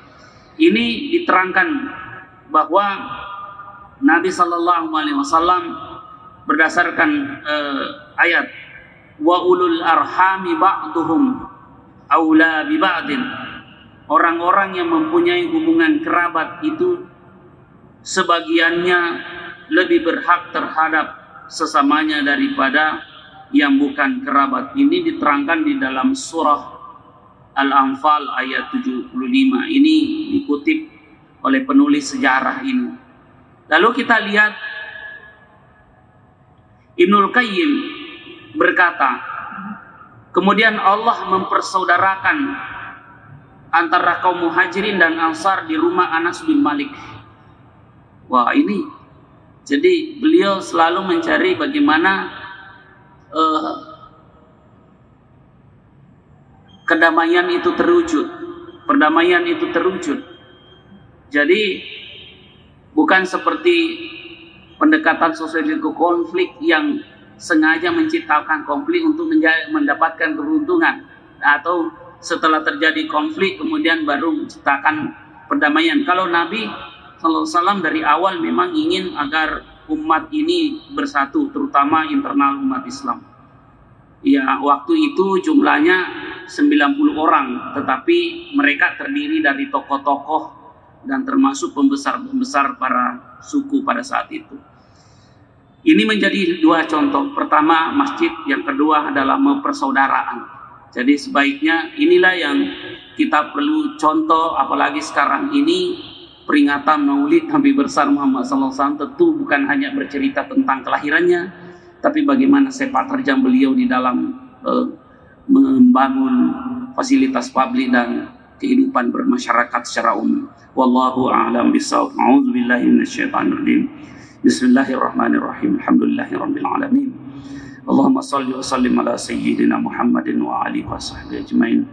Allahumma anfa'na bima 'allamtana wa 'allimna ma yanfa'una wa zidna 'ilma. Subhanaka la 'ilma lana illa ma 'allamtana innaka antal halimul hakim. Allahumma ij'alna minal ladzina yastami'una al-qawla fayattabi'una ahsana. Rabbana atina fid dunya hasanah wa fil akhirati hasanah wa qina azabannar. Wa sallallahu ala sayyidina Muhammadin wa alihi wasallam. Alhamdulillahi rabbil alamin. Amin. Assalamualaikum warahmatullahi wabarakatuh.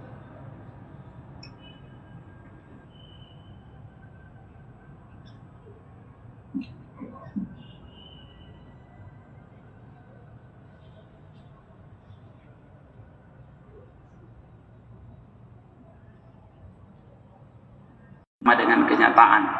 Kenapa? Karena kita ini memang singkat sekali, 3 jam atau sekitar 4 jam saja hidup kita tidak dibanding dengan waktu akhirat.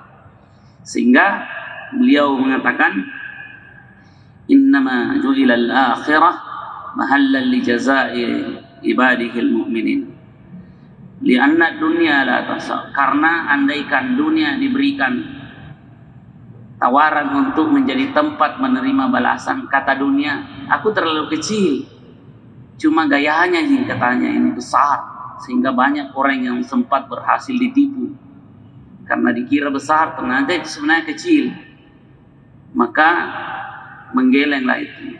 Saya sering memberi contoh kalau kita bandingkan hadis Nabi bahwa 2 rakaat salat qabliyah subuh saja itu Pak sudah nilainya lebih besar pada dunia beserta isinya.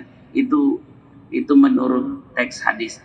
Tapi hadis ini tidak dimaksudkan untuk membelakangi dunia, jangan. Tidak seperti itu, karena ada hadis lain yang melarang kita, yaitu ketika Nabi SAW mengatakan bahwa ad-dunya mazra'atul lil akhirah. Justru dunia ini tempat berinvestasi, tapi menerima hasil investasi kita bukan di dunia Pak, di akhirat. Tidak, makanya tidak ada pembalasan yang sempurna di dunia ini. Bahkan kadang-kadang kita berbuat baik, kita dapatkan yang sebaliknya. Sabar karena ada akhirat, tempat pembalasan. Sudah ki berkeringat bekerja lalu tidak seperti yang kita harapkan, yang kita dapat. Sabar ki, karena memang belum waktunya. Ada namanya akhirat kan, yaumul hisab, yaumul jaza, tempat menerima pembalasan. Jadi dunia ini memang bukan yaumul jaza. Akhiratlah yang namanya yaumul jaza, tempat menerima pembalasan yang sempurna di sisi Allah Subhanahu wa taala. Lalu dilanjutkan senandung Nabi sallallahu alaihi wasallam di sini, faghfir lil ansari wal muhajir. Maka ya karenanya ampunilah kaum Ansar dan Muhajirin. Beliau mendoakan khusus kaum Ansar dan Muhajirin. Ya Allah, ampuni kaum Ansar dan Muhajirin. Kenapa Nabi memulai dari sini? Sebab ada maksud Nabi. Justru Nabi ketika membangun masjid itu, beliau bersenandung mendoakan kaum Ansar dan Muhajirin supaya mendapatkan ampunan dari Allah Subhanahu wa taala. Jadi sembari beliau membangun masjid itu, beliau juga mendoakan kedua kelompok ini, yaitu yaitu kaum Muhajirin dan kaum Ansar. Tapi menurut teks ini didahulukan kaum Ansar dibanding Muhajirin. Ini karena penghormatan Nabi kepada penduduk lokal sebagai tuan rumah yang punya kampung ceritanya. Ya. Lalu beliau melanjutkan,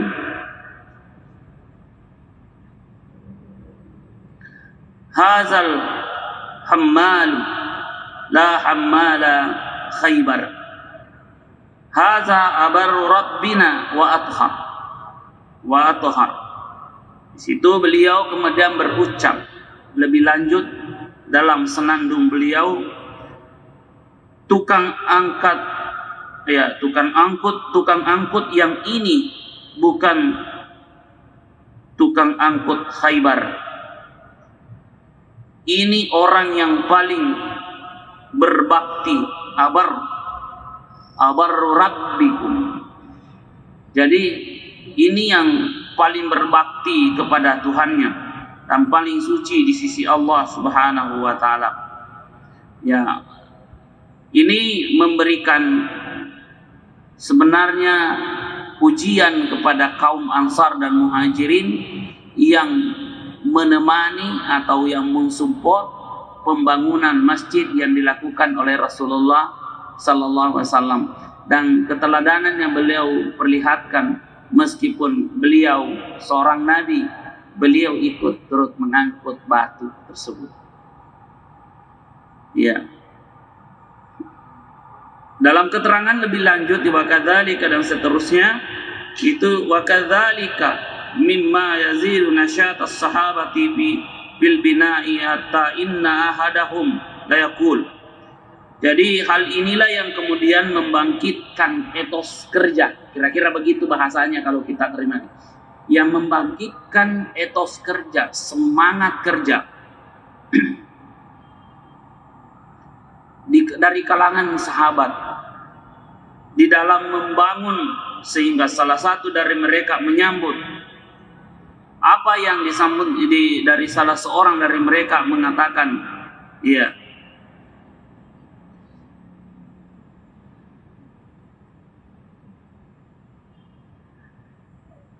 la in qa'adana wan nabiyyu ya'malu. Ya, kalau kata jika kami duduk katanya sementara Nabi bekerja. Ini menunjukkan bahwa Nabi bekerja, memberikan keteladanan. Nabi memang bekerja. Dari kalau kita lihat, bukan Nabi yang hanya menunjuk-nunjuk, ini kerja ini, bukan. Tapi beliau sendiri juga turut memberikan keteladanan atau bahkan memimpin pembangunan tersebut. Ya.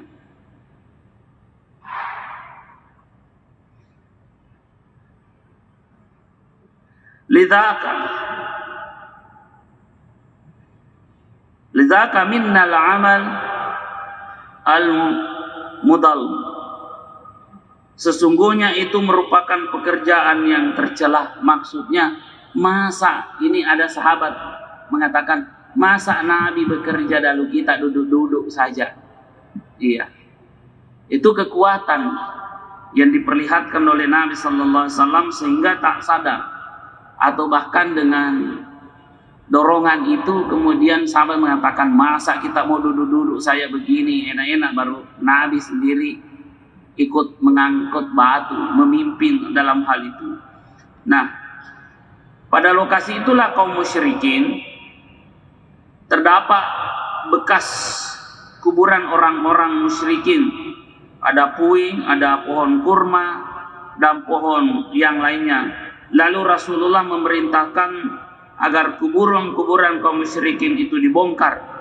Ya, puing itu diratakan dan pohon kurma dan seterusnya itu tersebut ditebangi, lalu membuat saf mengarah ke kiblat. Nah, ini yang perlu dipahami. Di satu sisi ada hadis yang menyatakan dilarang membangun di atas kuburan. Itu sering diperdebatkan. Sementara kalau kita lihat di sini, Nabi membangun Masjid Nabawi di atas ya kuburan kaum musyrikin. Bagaimana kira-kira kita mempertemukan hal itu? Ya, dilarang membangun tersebut yang pertama jika ada lokasi yang lebih tepat tapi sengaja dibangun, itu yang dilarang oleh Nabi sallallahu alaihi wasallam.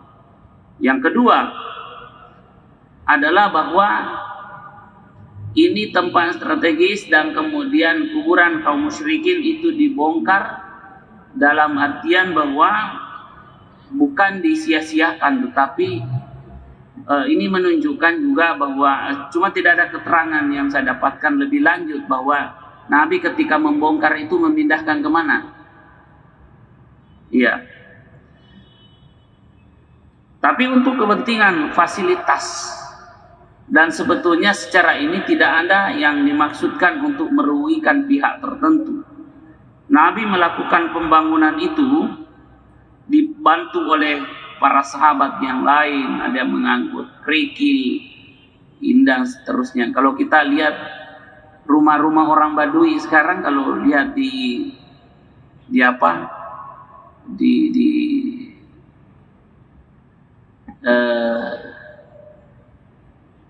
kita lihat di media itu masih seperti sekarang, terbuka di atas, dan kemudian batu yang disusun. Bagaimana juga membuat tangga, itu bagaimana menyusun. Hal itu arsitektur yang sudah terjadi sejak dahulu. Bagaimana membangun. Sekarang kalau kita kan tertutup semua. Ya, begitu sudah panas kita beli AC. Padahal kita memang tutup. Nah, kalau ditutup itu dengan dikelilingi tembok yang menampung hawa panas, panaslah jadinya. Lalu kemudian kita beli AC atau kipas angin dan seterusnya. Itu yang kita, karena kita melihat itu indah. Inilah perkembangan yang terjadi. Jadi tiang-tiang dari batang pohon, lantai dasarnya dihampari dengan pasir dan kerikil. Jangan bayangkan Pak, keramik seperti sekarang. Sekarang ini semua masjid, hampir semua, bahkan kalau kita ke daerah-daerah itu hampir tidak ada lagi masjid yang jelek. Kalaupun ada masjid yang belum bagus sekali sementara dibangun, yang kira-kira setahun 2 tahun kemudian sudah bagus sekali. Juga difasilitasi dengan fasilitas umum, terutama tempat membuang air, ya, buang air membersihkan. Jadi banyak tipenya orang. Ada yang awalnya tidak bermaksud untuk salat, tapi karena sudah tiba waktu salat dia membuang air sehingga di situ sekaligus salat. Ada juga yang biasa singgah istirahat saja, duduk, tidak sholat, entah dia jamak di tempat lain, itu dia wallahu a'lam bishawab. Ya, tapi itu yang kita lihat. Jangan dibayangkan seperti itu di masa Nabi. Lantainya Pak kerikil. Kira-kira kalau sujud seperti apa itu? Nah, sekarang tidak ada lagi orang kalau pergi masjid jidaknya sakit. Ini sudah dilengkapi dengan alas yang sudah halus di bawahnya tapi keras, diambilkan lagi yang halus dan lembut-lembut. Ada lagi yang biasa saya singgah sholat itu alasnya tenggelam ini, dan dikasih parfum yang begitu membuat kita sholat tidak mau bangun dari sujud. Itu yang terjadi sekarang. Semakin nikmat sekarang, tinggal bagaimana kita menikmati fasilitas dan merawat fasilitas yang ada. Nabi SAW membangun pada saat itu, saya terjemahkan dari kitab ini, bahwa kemudian masjid tersebut tidak sekedar tempat untuk melakukan sholat 5 waktu, tapi lebih dari itu, masjid itu adalah sebuah kampus, ya, tempat kaum muslimin mempelajari ajaran-ajaran Islam dan menerima pengarahan-pengarahan, tempat bertemu dan bersatunya seluruh komponen beragam suku sebagai, ya, setelah sekian lama dijauhkan atau diporandakan oleh konflik-konflik peperangan jahiliyah, ya, pangkalan untuk mengatur semua urusan dan bertolak seluruh pemberangkatan serta parlemen untuk mengadakan sidang-sidang permusyawaratan dan eksekutif. Cocoklah masjid itu menjadi multifungsi yang saya sebut, fungsi ibadah dan fungsi sosial, fungsi kemasyarakatan, bahkan ketatanegaraan pun. Itu seharusnya masjid menjadi titik star, menjadi sentrum dari semua kegiatan yang ada. Ya, ini ada sebuah kesadaran membangun seperti Al-Markas, tapi meskipun bukan namanya Al-Markas, tapi dijadikan sebagai tempat untuk banyak kegiatan ibadah dan kegiatan sosial kemasyarakatan, bahkan dalam membicarakan urusan negara sekalipun itu boleh dilakukan di masjid jika kita melihat ini. Cuma yang dilarang itu biasa politik praktis, ya, dari mimbar. Kenapa? Karena di situ kan beragam orang dan tidak bisa diberikan penjelasan. Yang sampai ada yang dukung ini, lalu yang ceramah pendukung ini mengarahkan. Ya, itu yang dilarang karena itu bisa memicu konflik baru sebetulnya. Tetapi membicarakan urusan negara, untuk urusan kesejahteraan, itu boleh dijadikan masjid sebagai tempat.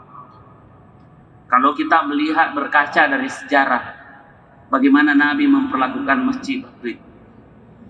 Mungkin ada yang berkata, iya, karena belum ada hotel kan waktu itu, jadi masjid menjadi tempat. Tidak hanya itu, Pak, tidak hanya itu. Itulah yang saya katakan tadi, dalam peristiwa Isra saja Nabi itu dari masjid ke masjid. Iya. Ya, jadi di awal pertama beliau hijrah itu disyariatkan ada azan, ya. Ada azan. Azan itu berfungsi apa?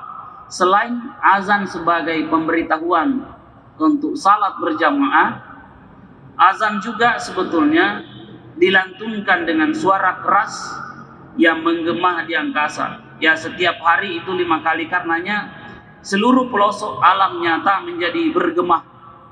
Ya, kisah mimpi Abdullah bin Zaid bin Abdul Rabi mengenai hal ini yang diriwayatkan oleh Imam Tirmizi. Dari di sanalah ada tukang muazin Nabi sallallahu alaihi wasallam yang kita kenal namanya Bilal bin Rabah. Iya.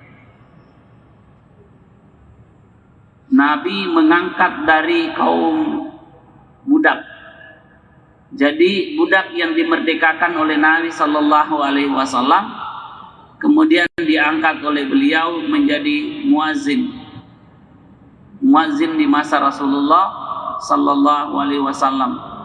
Dan suaranya disuruh melakukannya dengan menggema keras. Kira-kira gimana? Jangan bayangkan ada pengeras suara pada saat itu. Tidak ada. Suara asli, Pak, yang disuruh. Tapi berkat bantuan Allah. Jadi azan itu Bu, jangan andalkan kekerasnya suara, Pak.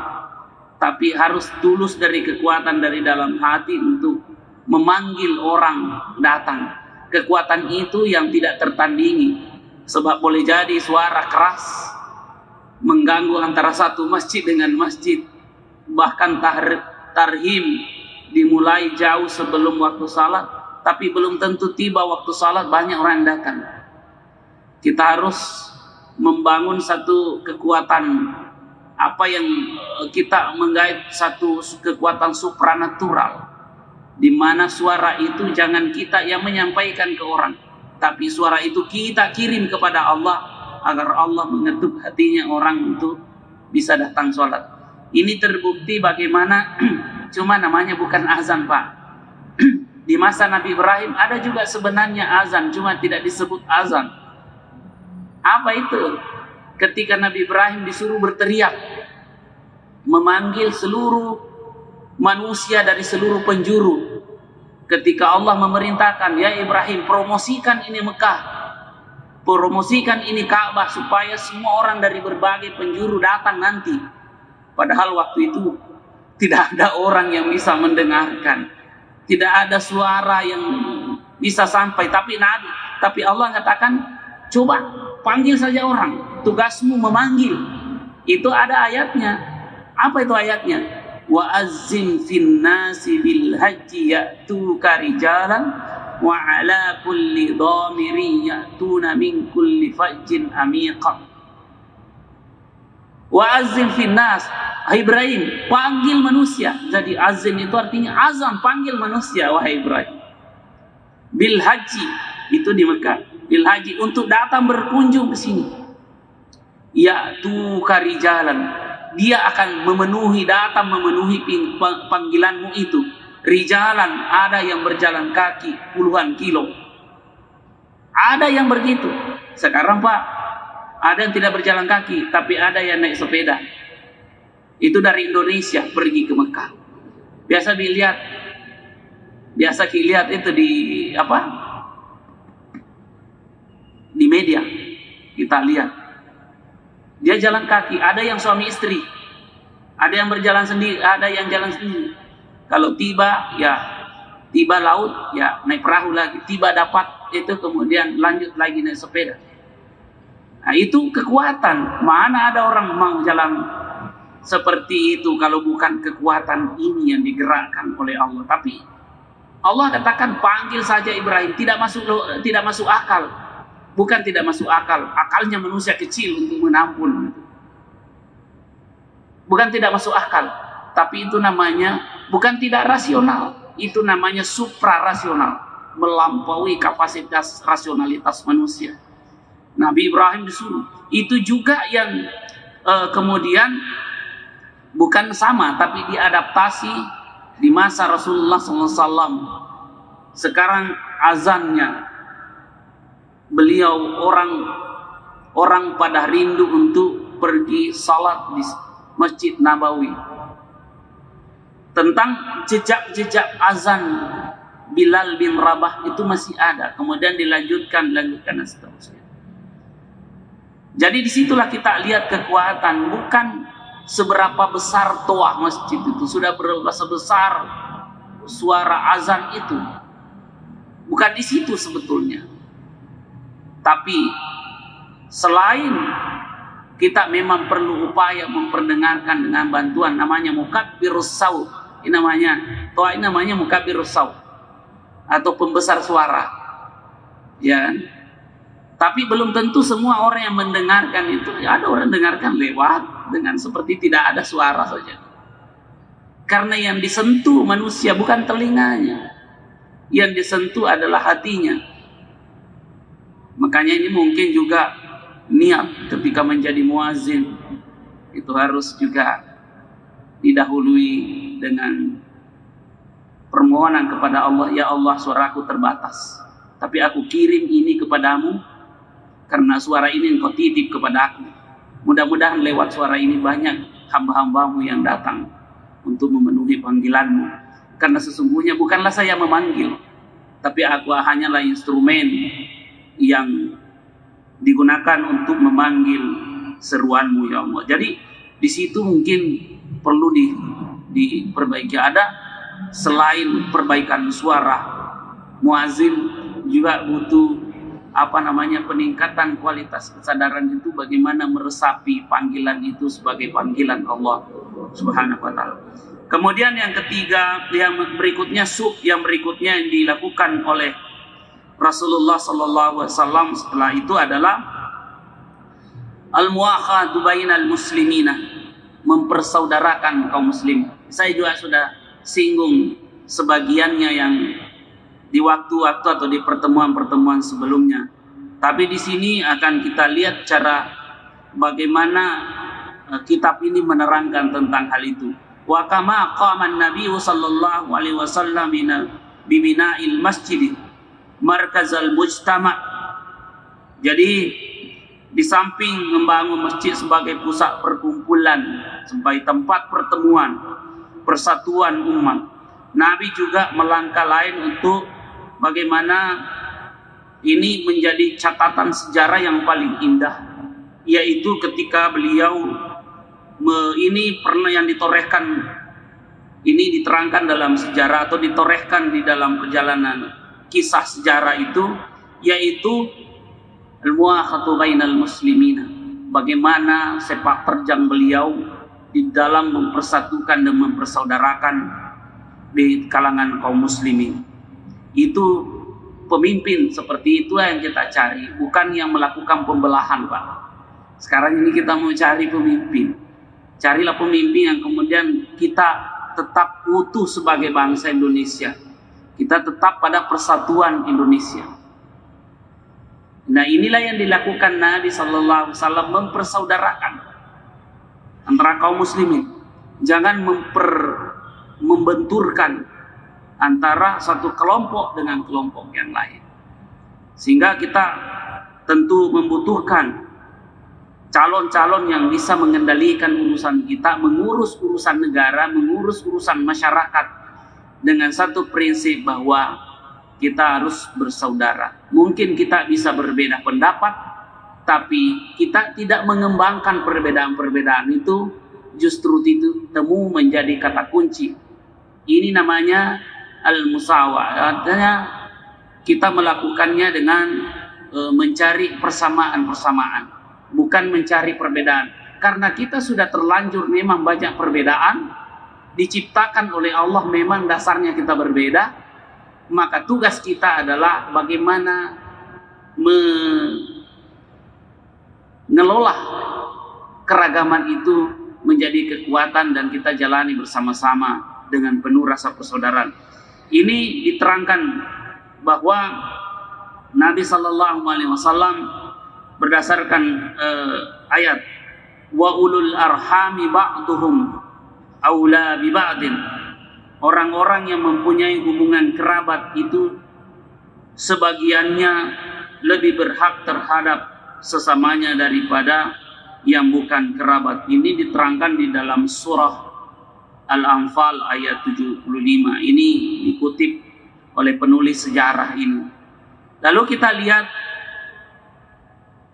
Ibnul Qayyim berkata, kemudian Allah mempersaudarakan antara kaum muhajirin dan ansar di rumah Anas bin Malik. Wah, ini jadi beliau selalu mencari bagaimana kedamaian itu terwujud, perdamaian itu terwujud. Jadi bukan seperti pendekatan sosiologi konflik yang sengaja menciptakan konflik untuk mendapatkan keuntungan, atau setelah terjadi konflik kemudian baru menciptakan perdamaian. Kalau Nabi SAW dari awal memang ingin agar umat ini bersatu, terutama internal umat Islam. Ya, waktu itu jumlahnya 90 orang, tetapi mereka terdiri dari tokoh-tokoh dan termasuk pembesar-pembesar para suku pada saat itu.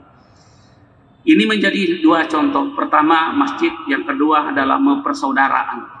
Jadi sebaiknya inilah yang kita perlu contoh, apalagi sekarang ini peringatan Maulid Nabi besar Muhammad SAW tentu bukan hanya bercerita tentang kelahirannya, tapi bagaimana sepak terjang beliau di dalam membangun fasilitas publik dan kehidupan bermasyarakat secara umum. Wallahu a'lam bishawab. A'udzubillahi minasyaitonir rajim. Bismillahirrahmanirrahim. Alhamdulillahirabbil alamin. Allahumma shalli wa sallim ala sayyidina Muhammadin wa alihi wa sahbihi ajmain. Allahumma anfa'na bima 'allamtana wa 'allimna ma yanfa'una wa zidna 'ilma. Subhanaka la 'ilma lana illa ma 'allamtana innaka antal halimul hakim. Allahumma ij'alna minal ladzina yastami'una al-qawla fayattabi'una ahsana. Rabbana atina fid dunya hasanah wa fil akhirati hasanah wa qina azabannar. Wa sallallahu ala sayyidina Muhammadin wa alihi wasallam. Alhamdulillahi rabbil alamin. Amin. Assalamualaikum warahmatullahi wabarakatuh.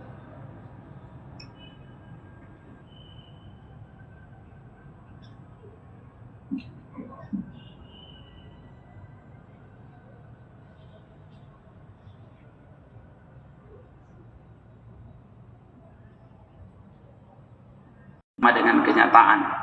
Kenapa? Karena kita ini memang singkat sekali, 3 jam atau sekitar 4 jam saja hidup kita bila dibanding dengan waktu akhirat. Sehingga beliau mengatakan, innama ju'ilal akhirah mahallan li jazaa'i ibadihil mu'minin. Lianna dunya la tasa. Karena andaikan dunia diberikan tawaran untuk menjadi tempat menerima balasan, kata dunia, aku terlalu kecil.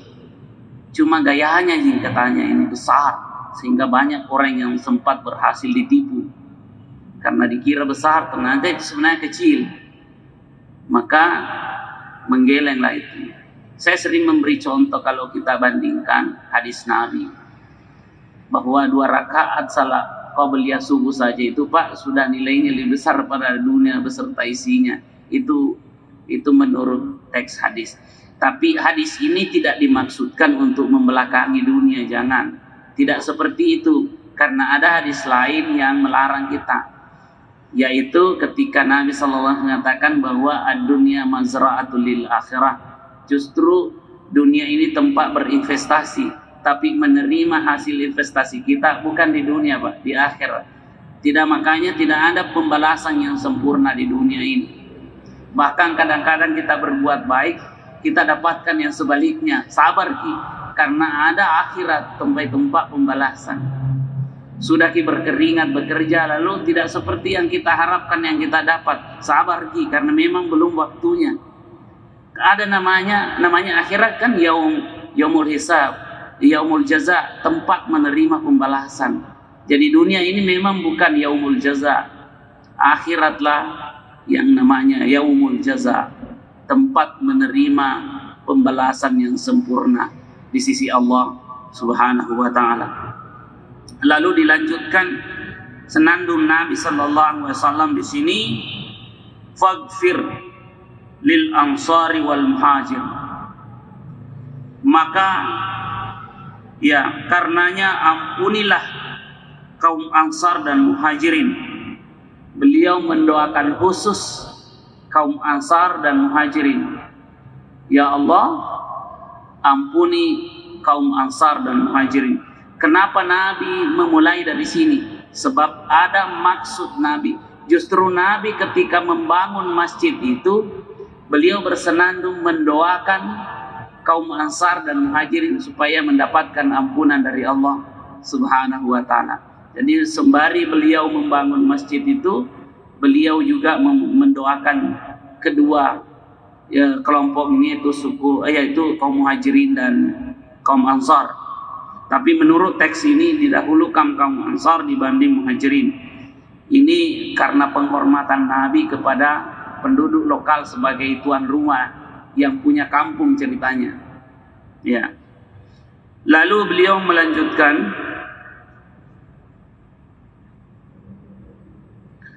hazal hammal la hammala Khaybar. Haza abarru rabbina wa athhar. Di situ beliau kemudian berucap lebih lanjut dalam senandung beliau, tukang angkut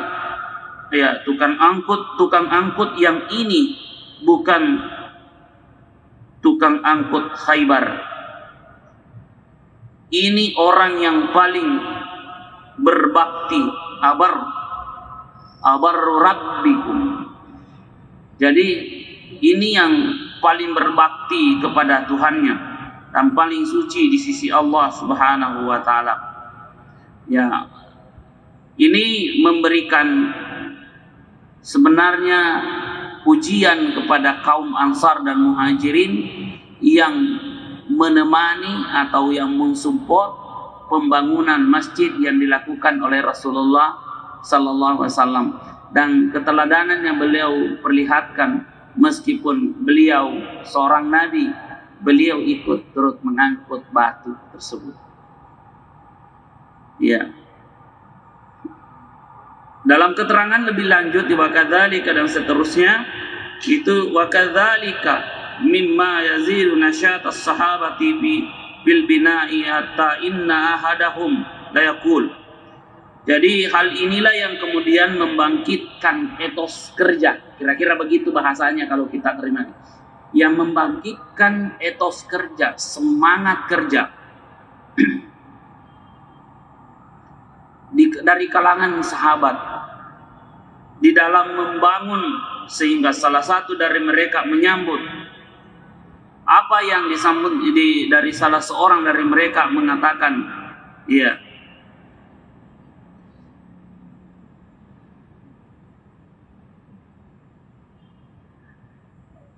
la in qa'adana wan nabiyyu ya'malu.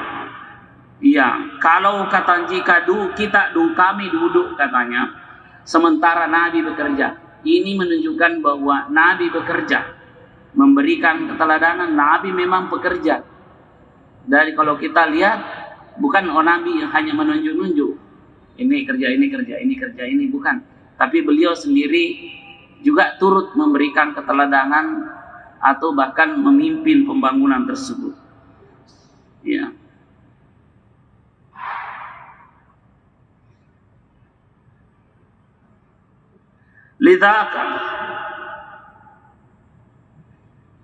Lidzaka minnal amal al-mudal. Sesungguhnya itu merupakan pekerjaan yang tercela. Maksudnya, masa ini ada sahabat mengatakan, masa Nabi bekerja lalu kita duduk-duduk saja. Iya. Itu kekuatan yang diperlihatkan oleh Nabi sallallahu alaihi wasallam sehingga tak sadar, atau bahkan dengan dorongan itu kemudian sahabat mengatakan, masa kita mau duduk-duduk saya begini enak-enak, baru Nabi sendiri ikut mengangkut batu, memimpin dalam hal itu. Nah, pada lokasi itulah kaum musyrikin terdapat bekas kuburan orang-orang musyrikin. Ada puing, ada pohon kurma dan pohon yang lainnya. Lalu Rasulullah memerintahkan agar kuburan-kuburan kaum musyrikin itu dibongkar.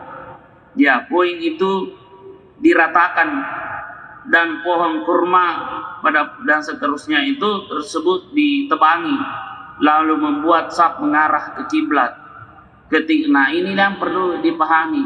Di satu sisi ada hadis yang menyatakan dilarang membangun di atas kuburan. Itu sering diperdebatkan. Sementara kalau kita lihat di sini, Nabi membangun Masjid Nabawi di atas ya kuburan kaum musyrikin. Bagaimana kira-kira kita mempertemukan hal itu? Ya, dilarang membangun tersebut yang pertama jika ada lokasi yang lebih tepat tapi sengaja dibangun, itu yang dilarang oleh Nabi Sallallahu Alaihi Wasallam.